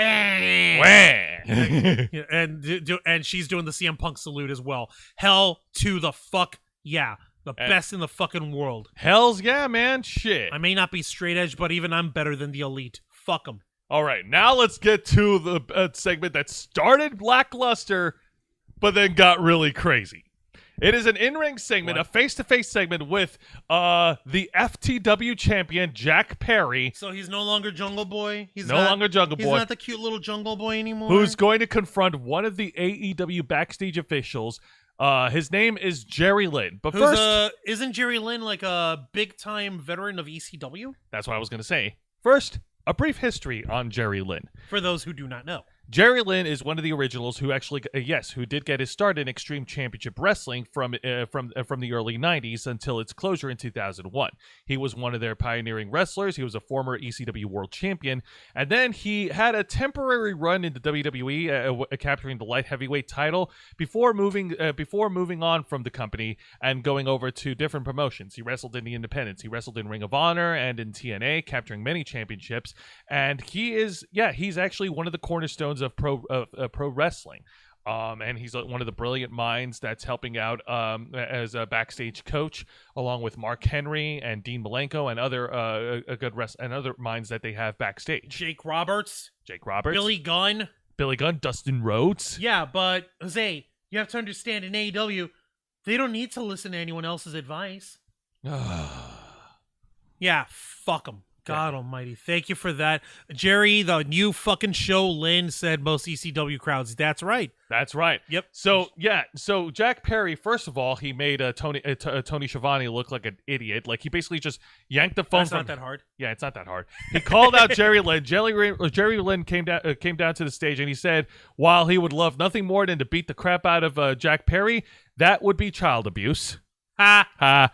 And he said that the doctors wouldn't be able to clear him because he still has a few screws on his surgically repaired neck. But he did call in a friend who is another former WWE World Champion and a 2021 WWE Hall of Famer. He is the whole fucking show, Rob Van Dam. Okay, my first thoughts. What the fuck?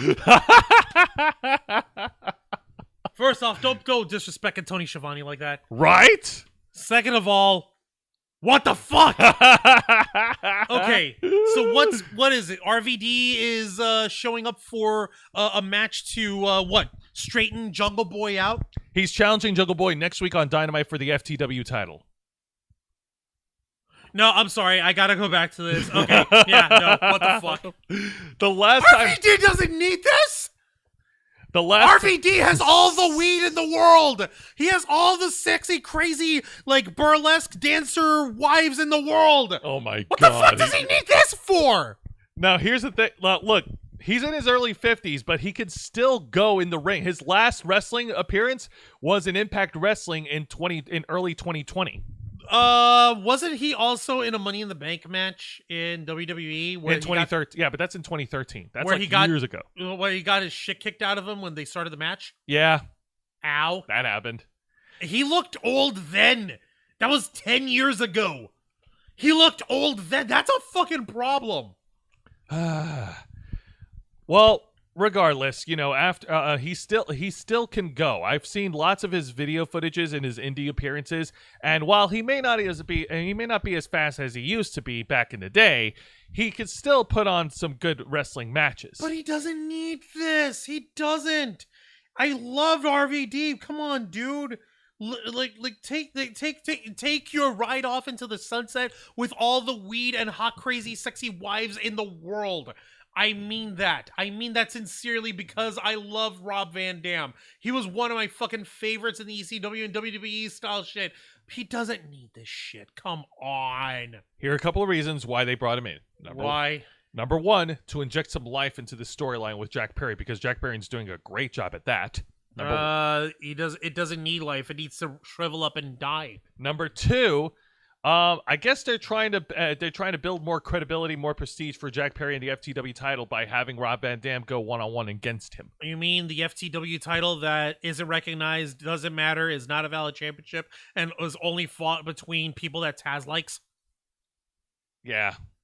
Honestly, that FTW title? That FTW title. Honestly, that's the only reasons I've got right now. No, I'm sorry, but those reasons are paper thin. I know they're paper thin. You remember how I mentioned earlier tonight how a wet piece of one-ply toilet paper is tougher than Dominic Mysterio? Yes. Yes. This is tougher than that one piece. Like, yeah, this is like Dominic Mysterio is tougher than those reasons. Ooh, damn. Yeah, sorry. I'm sorry, but your explanation could get beat up by Dom Dom. Random segue. Hey, Gene Rick. Oh, hey up, Gene Rick. Hey there. Welcome to Wrestle Rewind. Holy cow. Yeah, Vicente Guerrero. Very, very cool seeing RVD on Dynamite. LOL that the younger Jack Perry runs away from Rob Van Dam. And yes, like I said, he is a great champ. You're not wrong. That is not what I'm contending. He doesn't need this, man. He doesn't need to be in the ring anymore. Hey, man, neither did John Cena, but John Cena wrestled at WrestleMania. Yeah, and he jobbed off to Austin Theory of all fucking people. Come on. Like, Austin Theory needs the rub from John Cena. And apparently Jack Perry needs the rub from Rob Van Dam. No, he doesn't need to rub off. He needs to go rub off and get shrivel in a hole. Oh, God. All right, let's go ahead and... saving Jungle Jack. Come on, man. All right, now it's main event time, folks. This is a one-on-one encounter, and it's for the AEW Women's World Title. Oh, hey, Tony Khan listened to people, and he said, hey, book the women's division better. I have my criticisms on that, but we'll get to it after this match. Tony Storm defends the AEW Women's World Title against the returning Hikaru Shida. Oh, shit. Okay. Well, ow. Okay, let's see how this turns out. All right, so in this one-on-one epic encounter... Oh, sorry, goddamn it. Yes, Taz would say, brother, the FT titles matters, Cole. Oh, my God. You got that, Cole? It does matter here, Cole. Well, okay, let's get to this match. All right, so first of all, it's important to know these two used to be best buddies. These two used to be part of a tag team together before Saraya made her debut last year. And now they're at opposite ends of the spectrum. Now she's part of the... Now Tony Storm is part of the Mean Girls faction of... the Outcasts. The Outcasts. Yes. Yeah. Yes. Where Saraya just throws up the loser sign at people. And what the hell was Ruby Soho doing? Oh, yeah, fuck all. Hey, no, stop. She came close to winning this year's Owens Hart. Close. Yeah, she came close. She came close. To winning the Owen Hart tournament. She came close. Yeah. All right, well, Go on. All right, getting back to the match. So, Using the power of underhanded tactics and numbers games, Toni Storm was able to dominate Hikaru Shida throughout the entire main event. Saraya and Ruby Soho providing distractions whenever they can with the referee's back turned. And Shida, despite all the disadvantages leveled against, or despite the odds stacked against her, she was able to mount a comeback. She hit a brilliant series of combination strikes. Laid down some right hands on the corner onto Toni Storm's head before hitting her with a beautiful drop kick, only for Toni Storm to get the 2 count. And then things went completely crazy when Ruby Soho and Saraya interfered again. One of them pulling out a kendo stick to try and wail at Hikaru Shida. Shida grabbed the kendo stick, and Toni Storm was actually trying to bait Shida into hitting her to get the DQ. Oh, really? Yeah, like Toni Storm saying, like, go ahead, do it. And instead of hitting the champion, Hikaru Shida hit Ruby Soho. Ruby Soho was a sacrificial lamb to the kendo stick. Ow. Ow. Okay, so that's what Ruby Soho's doing. Eating wood. Eating wood indeed. Ow. But then, unwritten rule, mean girls usually look hot. See, Toni Storm makes that point 100 times over. Yes. You're not wrong there, Vicente Guerrero. Thank you for that. Yes, indeed. Of course, Toni Storm was able to bounce back, and she hit her running butt attack. Very cheeky. And then we get did there. I know, right? Thank you. And then we get to the finish. Hikaru Shida hits the Falcon Arrow, was only able to get a 2 count, and then with the referee's back turned again, Toni Storm grabs the green spray can, sprays Hikaru Shida in the face, hits the Storm Zero. Hikaru Shida kicks out after 2. No! Hikaru Shida is immune to hairspray paint to the face. What? Nani? So Toni Storm, out of frustration, tries to hit a second Storm Zero, and then Hikaru Shida was able to roll up the champ to pin and win. Your winner, and now 2-time AEW Women's World Champion, Hikaru Shida. Hot damn! She got holy shit! Yes, and she got the whole celebration. She got the confettis and everything. Like, holy crap! She dethroned Toni Storm. Holy crap! That's insane. I can't believe that. Now, well done, you. Now, before I get to my criticisms, here's my compliment sandwich. To their credit, it was a great main event. They didn't have the champ lose clean to Hikaru Shida, so there might be some meat in that bone for a rematch. And it's also a vindication for Hikaru Shida because she was the Women's World Champion during the pandemic era of 2020, and she celebrated her title win, but there was no fans there, and now she gets a chance to celebrate that win with fans in attendance. So, yay! Good on Shida.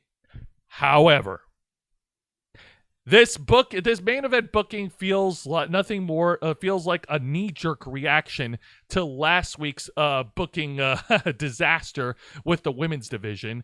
Yeah, you remember that crowd sign that the fan put up? The one I mentioned here. Hey, book the women's division better. Exactly. This feels like a knee-jerk reaction. This feels more reactive than proactive. I need to do it better. I know. I'll have a time. Women's championship match. It'll be the main event match. Yeah.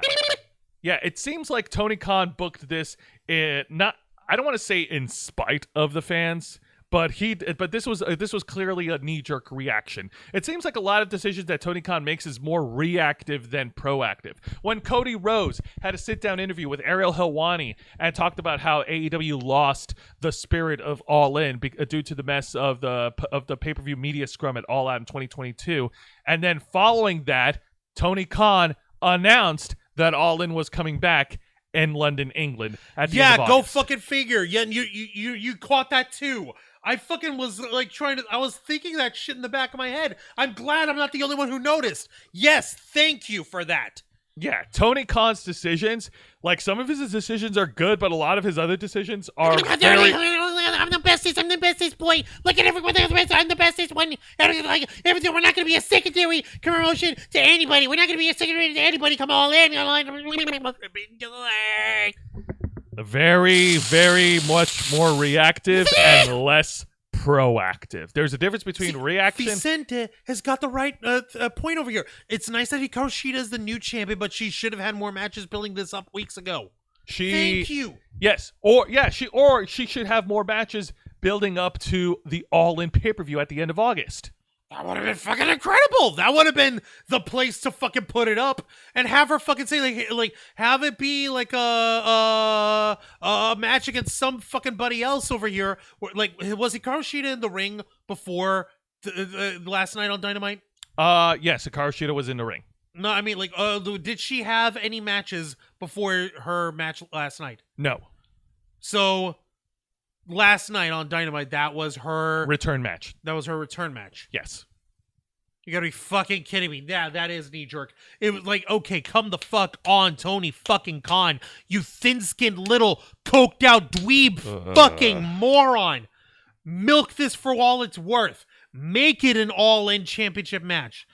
Like this this would have been incredible. Like, hey, Tony Storm, you think that I don't think that I forgot about you. Whoa, that's what me. That's me saying my sugar's too low, apparently. But for God's sake, yeah, my sugar dropped too low. The moment you because talked I'm about so Tony pissed off. Khan. No, fuck you, you idiot. You fucking moron. Do you want the chair again? No, I can't take the chair again, but I do have to walk past you in a few moments so I can get some food in me, apparently. Yeah, go ahead. Like, the point is, that would have been excellent for All In, and I say like, hey, Tony Storm, I haven't forgotten about you. I want you at All In, and have her like Tony Storm like say like, oh, you're not worth my time at All In. I was like, what? Are you a coward? You a chicken? You can't handle it? You can't handle the defending your championship without your girls behind you? Like, come on, what's it gonna take? Huh? Do I have to call you a fucking coward? Do I have to call you a fucking rancid like vagina biatch or whatever? What is it gonna take, Tony? Come on, I want you at All In, and I deserve that match. Let's fucking do this. And then have Tony Storm like, you know what? I'm not afraid of you, Hikaru Shida. I'm not afraid of any challenger. You want me at All In? You've got it. There, make that an announcement for you. Yes, congratulations that she won it, but he just gave away a pay-per-view match for free on free TV. Yeah. Nice going, dipshit. That's what he gets for... yeah, exactly. Way to leave money on the table, Tony Khan. Even more reaction to Britt Baker versus Ty Valkyrie last week. Watch us get Ty versus Britt versus Hikaru versus Tony 4-way title match. Train wreck booking. No, that's probably what he's going to do next week. That's likely what's going to happen because that's Tony Khan can't can't control. Because Tony Khan can't control himself. Not one fucking bit, apparently. All right. So, let's go ahead and talk about this week's edition of Impact Wrestling. I can cover the opening segment while you go ahead and get yourself some food. Yeah, please, food is important. Because I actually do need to get something in me over here to help out because apparently my sensor doesn't like how pissed off I've been. So you're fine. I got this. All right. So this week's Impact Wrestling opens up with the Impact Knockouts World Champion Trinity. Damn. Yes, opening the show, and the fans of Chicago, Illinois came unglued for the champ. She actually cut a very compelling promo, how it's been hard for her. Like, she didn't mention it directly, but when she walked away from the WWE in 2020 in 2022, in the middle of 2022, like, she was going through some difficult times, some difficult self-reflection period, and she was actually considering quitting pro wrestling altogether. Miss Kim, you have a good night. Thank you very much for tuning in to Wrestle Wrewind. You are awesome. But yeah, Trinity was considering quitting pro wrestling, but she's thankful that she didn't, and she mentioned how Chicago, Illinois was actually when she made her debut not long ago. And she's been on a hot streak, and everything was going great. But then the opening segment was interrupted by the number one contender, Deonna Purrazzo. Deonna Purrazzo, of course, she didn't take away any of the fun from the opening segment. She did cut a promo saying like, "Oh yeah, well, between you and me, I didn't quit. I didn't try to quit wrestling." And the fans kept pouring in, telling Deonna Purrazzo that she tapped out. Ha! Yeah. I got myself a small bowl of John Cena dandruff over here. That's a little bit cereal, Yeah, but I can have that. It's Fruity Pebbles. Fine. All right, we'll talk about that later. But anyways, so after their back and forth promo exchange, they then get interrupted by the Knockouts tag team, the Coven, Taylor Wilde and Kylan King. Both Taylor. I don't have any additional photos. Taylor Wilde and Kylan King are having none of their crap, and it looks like they were about to brawl in the middle of, and they brawled in the middle of the ring, just before. And all four of the ladies, just a Pier 6 brawl. Yep, Pier 6 brawl. Yay, Pier 6 brawl. Pier 6 brawl. Pier 6 brawl. And then the staff and officials came to break up the ladies in the ring, and then then everything finally got back on track thanks to the Impact Director of Authority, Santino Marella. You're all crazy. All you ladies are very strange, and you're all crazy women. I cannot understand you.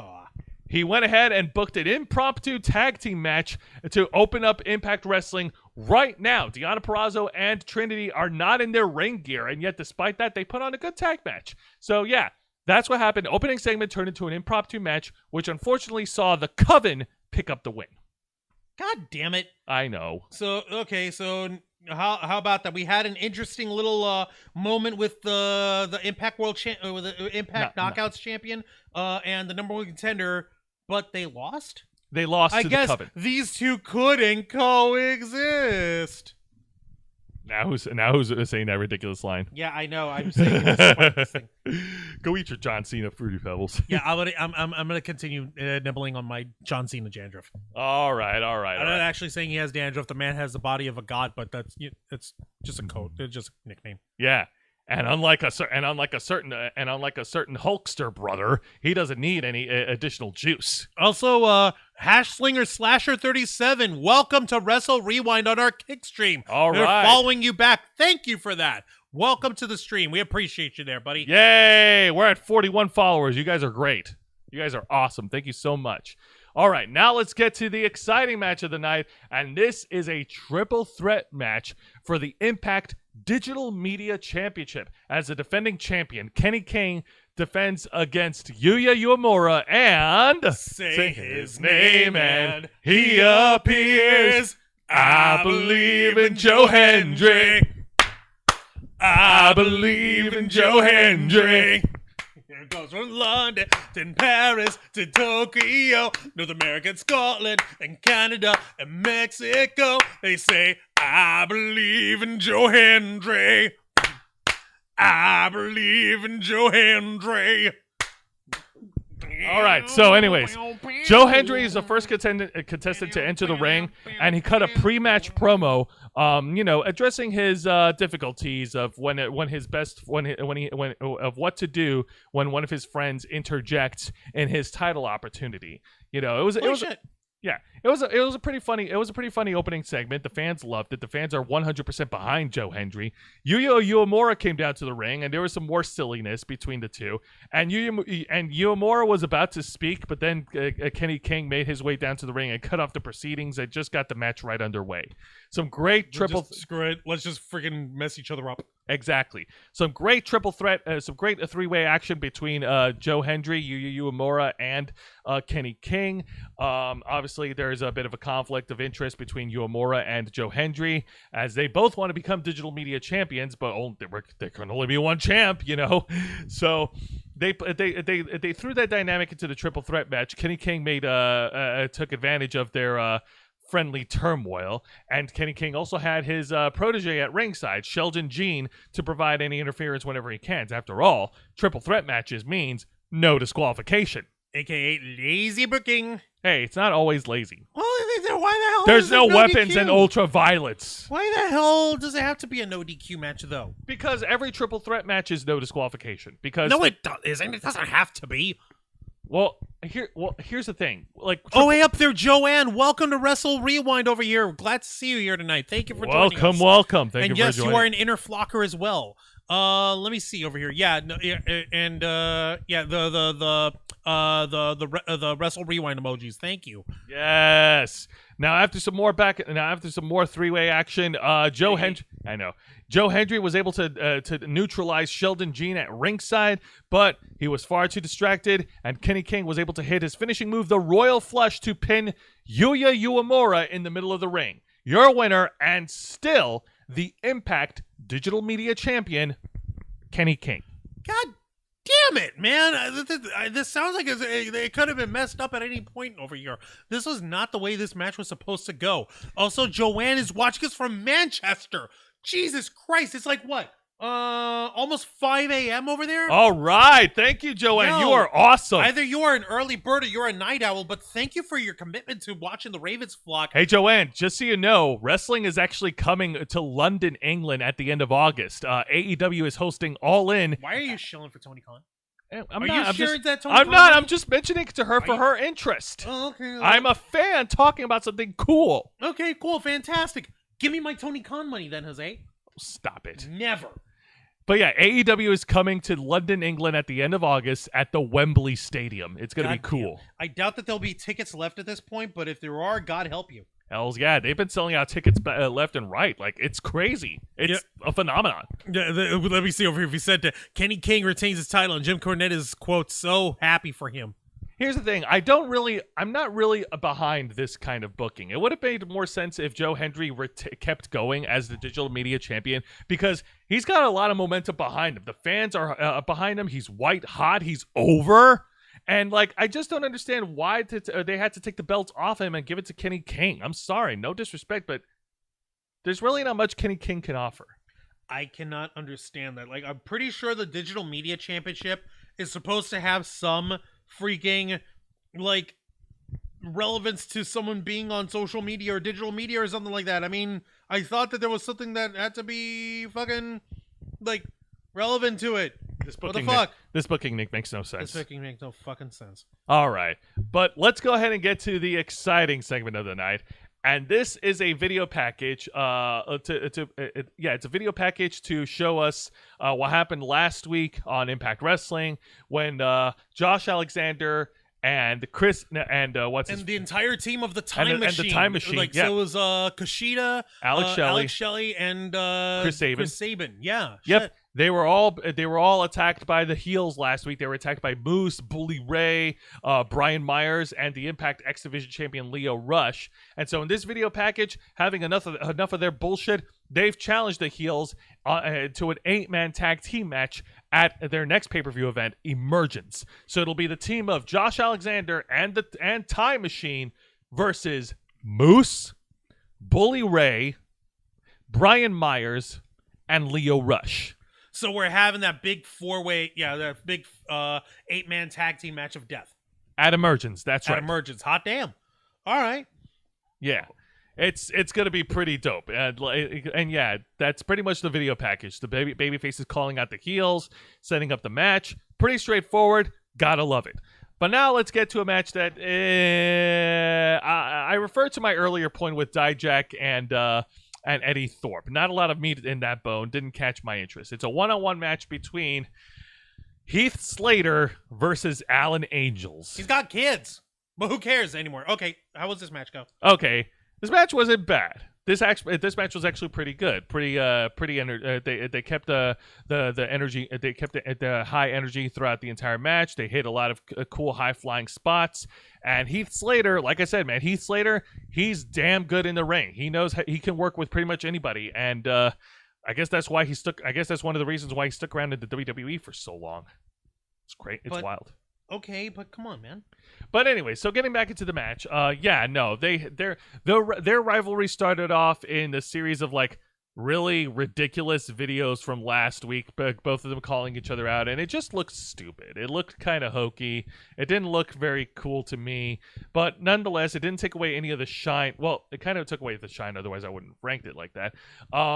But yeah, the match was solid. It was all right. It did what it needed to do. Heath got the win after hitting his finishing move, the wake up call, and he celebrated by running into the Chicago crowd and celebrating with them. So your winner, Heath Slater. Great. I really couldn't care. Jabber. Thank you, Kuristi. Like I was like, damn. I wasn't tuned in for that. Juan doesn't like Heath Slater. I just wasn't tuned in. Okay. Like you said, there isn't enough meat on the bones there for it to make a difference. Okay. Now let's talk about the this is a what the fuck segment because it's going to lead to something a little later. All right. So It's a backstage interview with Gia Miller and the former Impact World Champion back from the dead, Eric Young. Why are we pushing Eric Young? More like, why did we kill Eric Young? If you Why did we kill Eric Young? All right, so yeah, Mean Gia Miller actually asked a real question. Thank you for that. Right, and yeah, Gia Miller actually asked a real question. How did Eric Young come back from the dead? Lots of people are speculating as to why. How did this happen? To which Eric Young mentioned in the interview, he has footage, he has proof of what happened, and he'll show it to all of us. And I'm thinking, when I first saw it, I'm like, really, Impact? You're really going to go there? You're going to peel back and actually show us how Eric Young came back from the dead? I'd like to find out. Oh, Vicente in the chat is Heath and Alan Angels put on a decent match. It was being watched by Jinder Mahal and Drew McIntyre in the Dark Order. Hey man, don't leave out Social Outcasts and Titus O'Neil. Let's not forget Titus O'Neil and Heath Slater, for a brief time, they were a tag team called Slater Gator. No. Yeah, Lisa Boo's got to go to bed. All right, good night, Lisa Boo. Thank you very much for joining us. And you take care. Thank you guys. Good night, thank guys. you very much for tuning in. You are awesome. So getting back to it, yeah, I'm just like, they really were gonna go there, and it turns out they did. So let's go ahead and get to the main event, Juancho. Oh God. Yes. So we're just gonna cut straight into it. We're Not even gonna gonna bother. Yeah, well, I mean, I guess we'll briefly cut into the main event match. There is a tag team tournament right now, and whoever wins the tournament will become #1 contenders for the Impact Tag Team titles at Emergence. So we have two. We have two matches for this. Actually, 3 matches in total. There's the Rascals versus Speedball Mike Bailey and Jonathan Gresham, and the winners will take on the winners between ABC versus Rich Swann and Sami Callihan. And the winners are going to go on to Emergence to challenge Subculture for the Impact World Tag Team Championships. Hells yeah. Okay, so tonight's match was one of the 2 semifinals for that match. It was the Rascals versus Mike Bailey and Jonathan Gresham. Yep. The Short King and the Karate Kid. Yep. And to break it down to you, the Rascals won. Let's move on because the video was what fucking... the hell? No, because the video needs to be talked about. This match was all right. I mean, Jonathan Gresham, he was being the Short King motherfucker that he is. He was twisting people all over like a chocolate Dean Malenko. Yes, he was, but oh my God, we need to talk about the stupidity. Do we? Yes. Are you sure? Yes. We have to? We have to. We have to? We have to. Okay.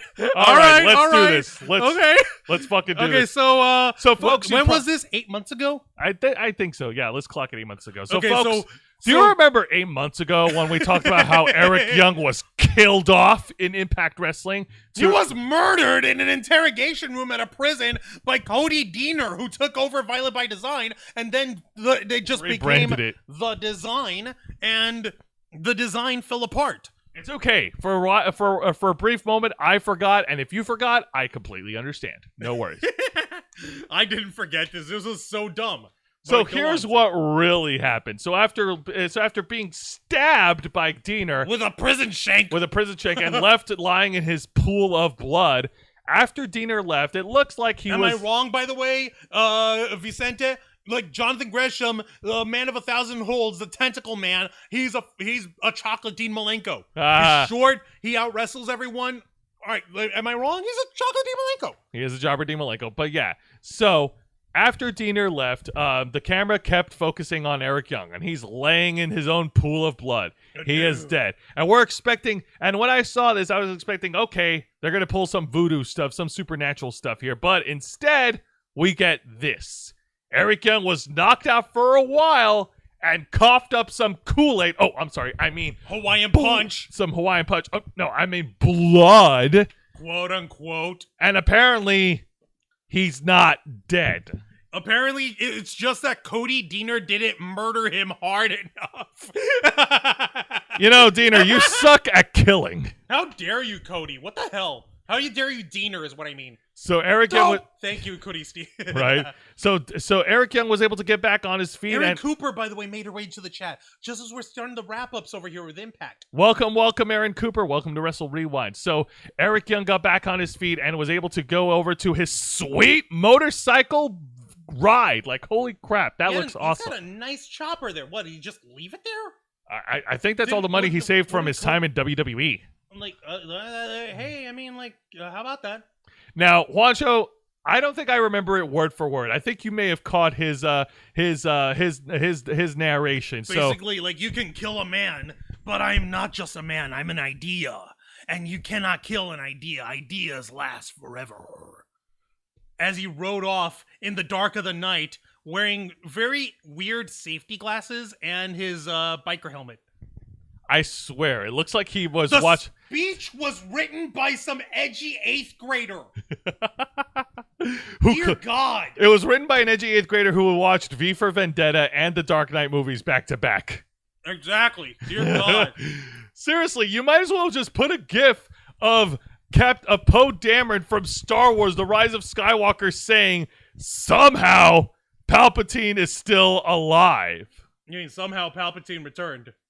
Yes, somehow Palpatine returned with no explanation, with no context, nothing to tie it in.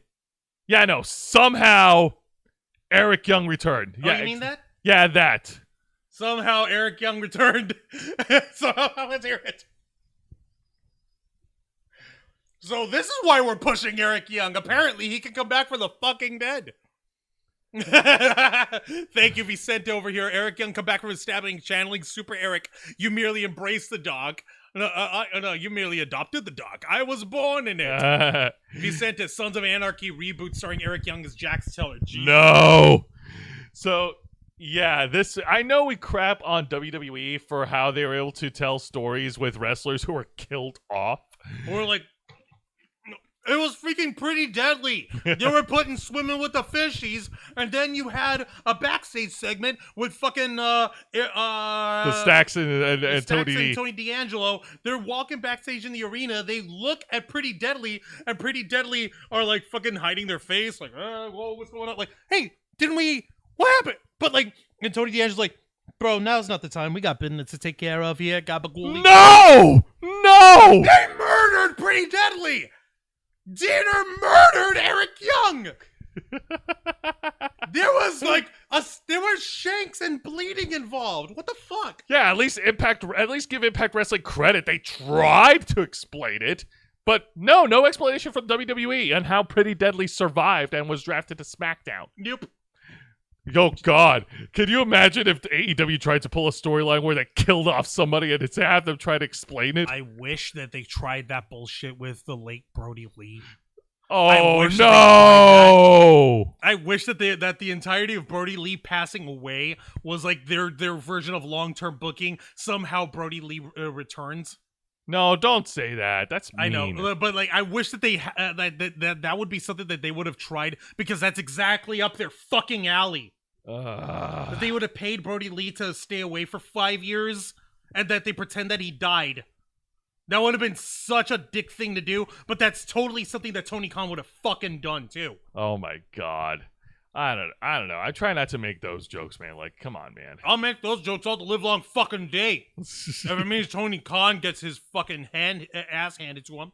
All right. So that's going to do it for the reviews. Juan, ring that bell. No problem. So overall, Impact Wrestling was a solid show this week. It had a great opening segment with Trinity, which led into a pretty cool impromptu tag match.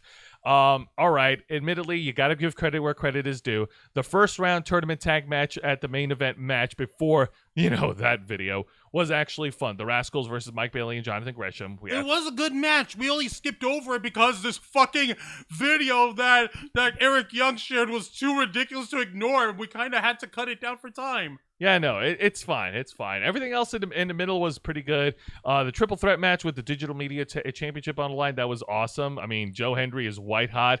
I still will not understand why they took the belt off him. But yeah, everything was good, save for Heath Slater versus Alan Angels. Like I said, there wasn't a meat on that bone, so I mean, it was there. So yeah, no, like we said, it wasn't that it was bad. It just needed more. Now this week's... God damn it, Vicente. Yes, AEW, please kill off Abaddon and Jamie Hayter and resurrect them at home with me. God damn, dude. Now, this week's AEW Dynamite, it was actually pretty awesome. The opening tag match was they're obviously trying to drag out they're obviously trying to add a depth to the storyline between Jericho and his former buddies, especially Sammy Guevara. It's simple. Here's all the depth. Motherfucker's living a midlife crisis, trying to live his best life, and they called him out on it, and now he feels bad, so he's teamed up with a dick. Yeah. He looks like a dick. That's why we call him a dick. I know. MJF continues to be one of the best things it continues to be the best thing on AEW programming right now with his storyline with Adam Cole, baby. The only thing that rivals it is the new real world champion storyline with CM Punk and Ricky Starks. Yes, but that's a collision thing. That's a collision. We can't touch that. Yeah, I know. Because it would be too awesome. All the other matches were pretty good, save for the 6-man tag match, which is just self-grandizing for the elite.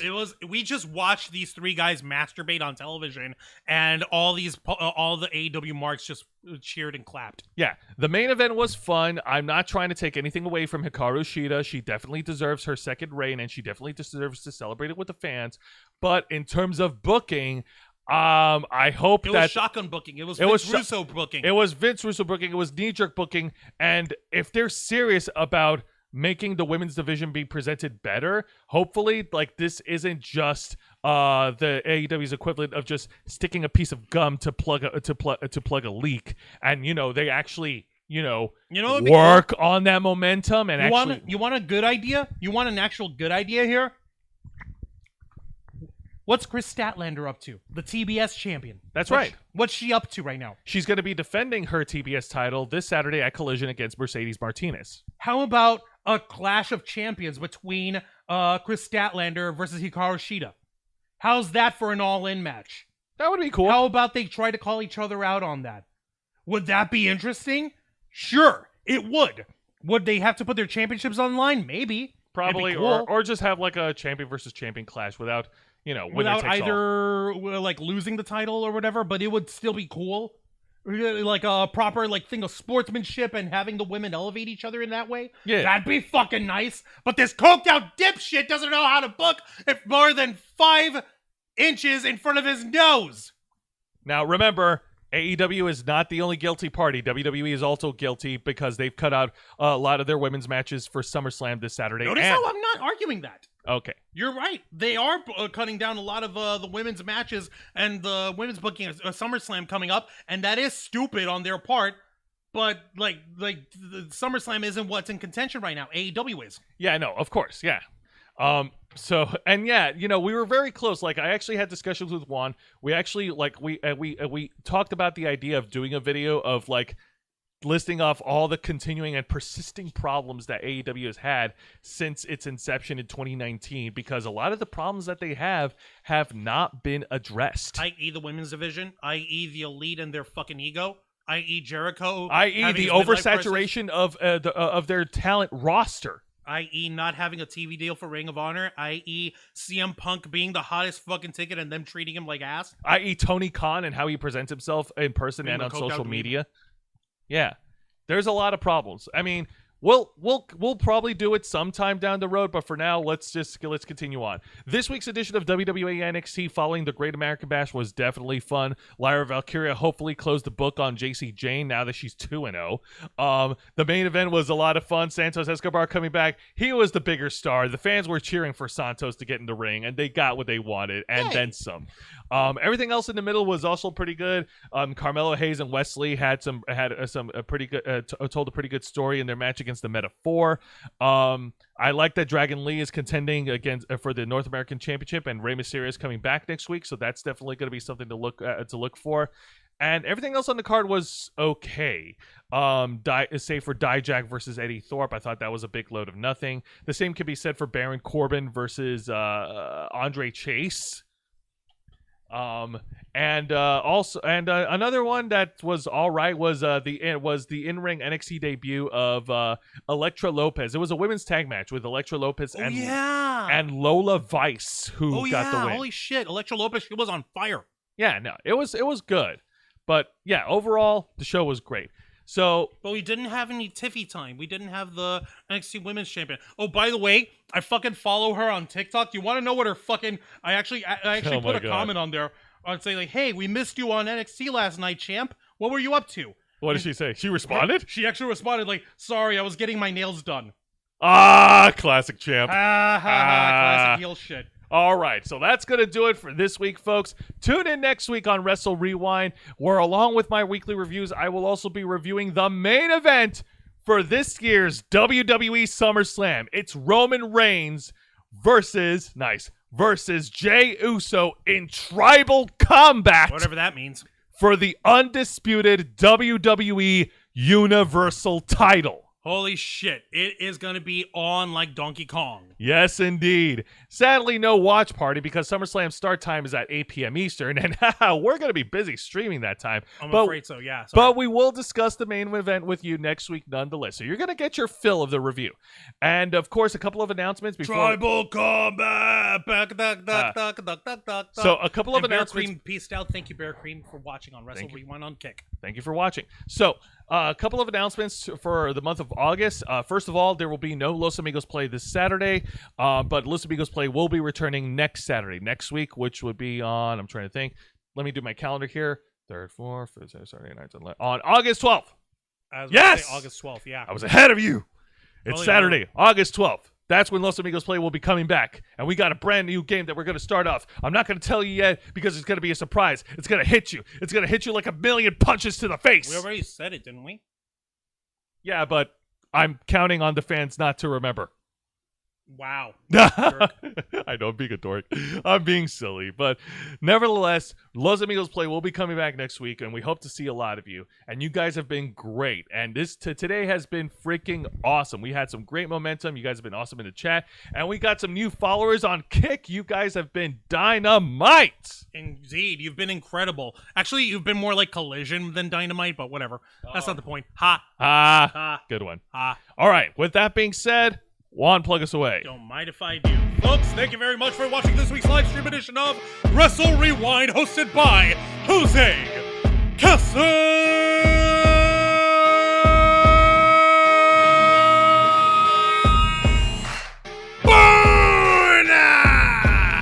as he reviews for you the best of the worst of 3 of the most exciting professional wrestling programs in North America today. WWE's NXT, All Elite Wrestling, AEW Dynamite, and Impact Wrestling. Step into the ring every Thursday night at 10 p.m. Eastern Time, simulcasting on YouTube and Kick. Hit the subscribe or the follow button, ring the notification bell to stay up to date on all of our content, become an interflocker by hitting the join button, and until next time, continue to follow us on Facebook.com/TheRavensFlock, Twitter.com/RavensFlock13, Instagram.com/TheRavensFlockOnline, Kick.com/TheRavensFlock, and of course, remember to hit the subscribe button and ring that tiny little notification bell right here on our flagship platform, YouTube.com/TheRavensFlock, humble home of the Black Files, Los Amigos Play, Wrestle Rewind, and The Ravensflock. All right, folks, thank you very much for tuning in to another exciting edition of Wrestle Rewind. I'm your host, Jose Casabona. That was Juan Arouse, and this is Wrestle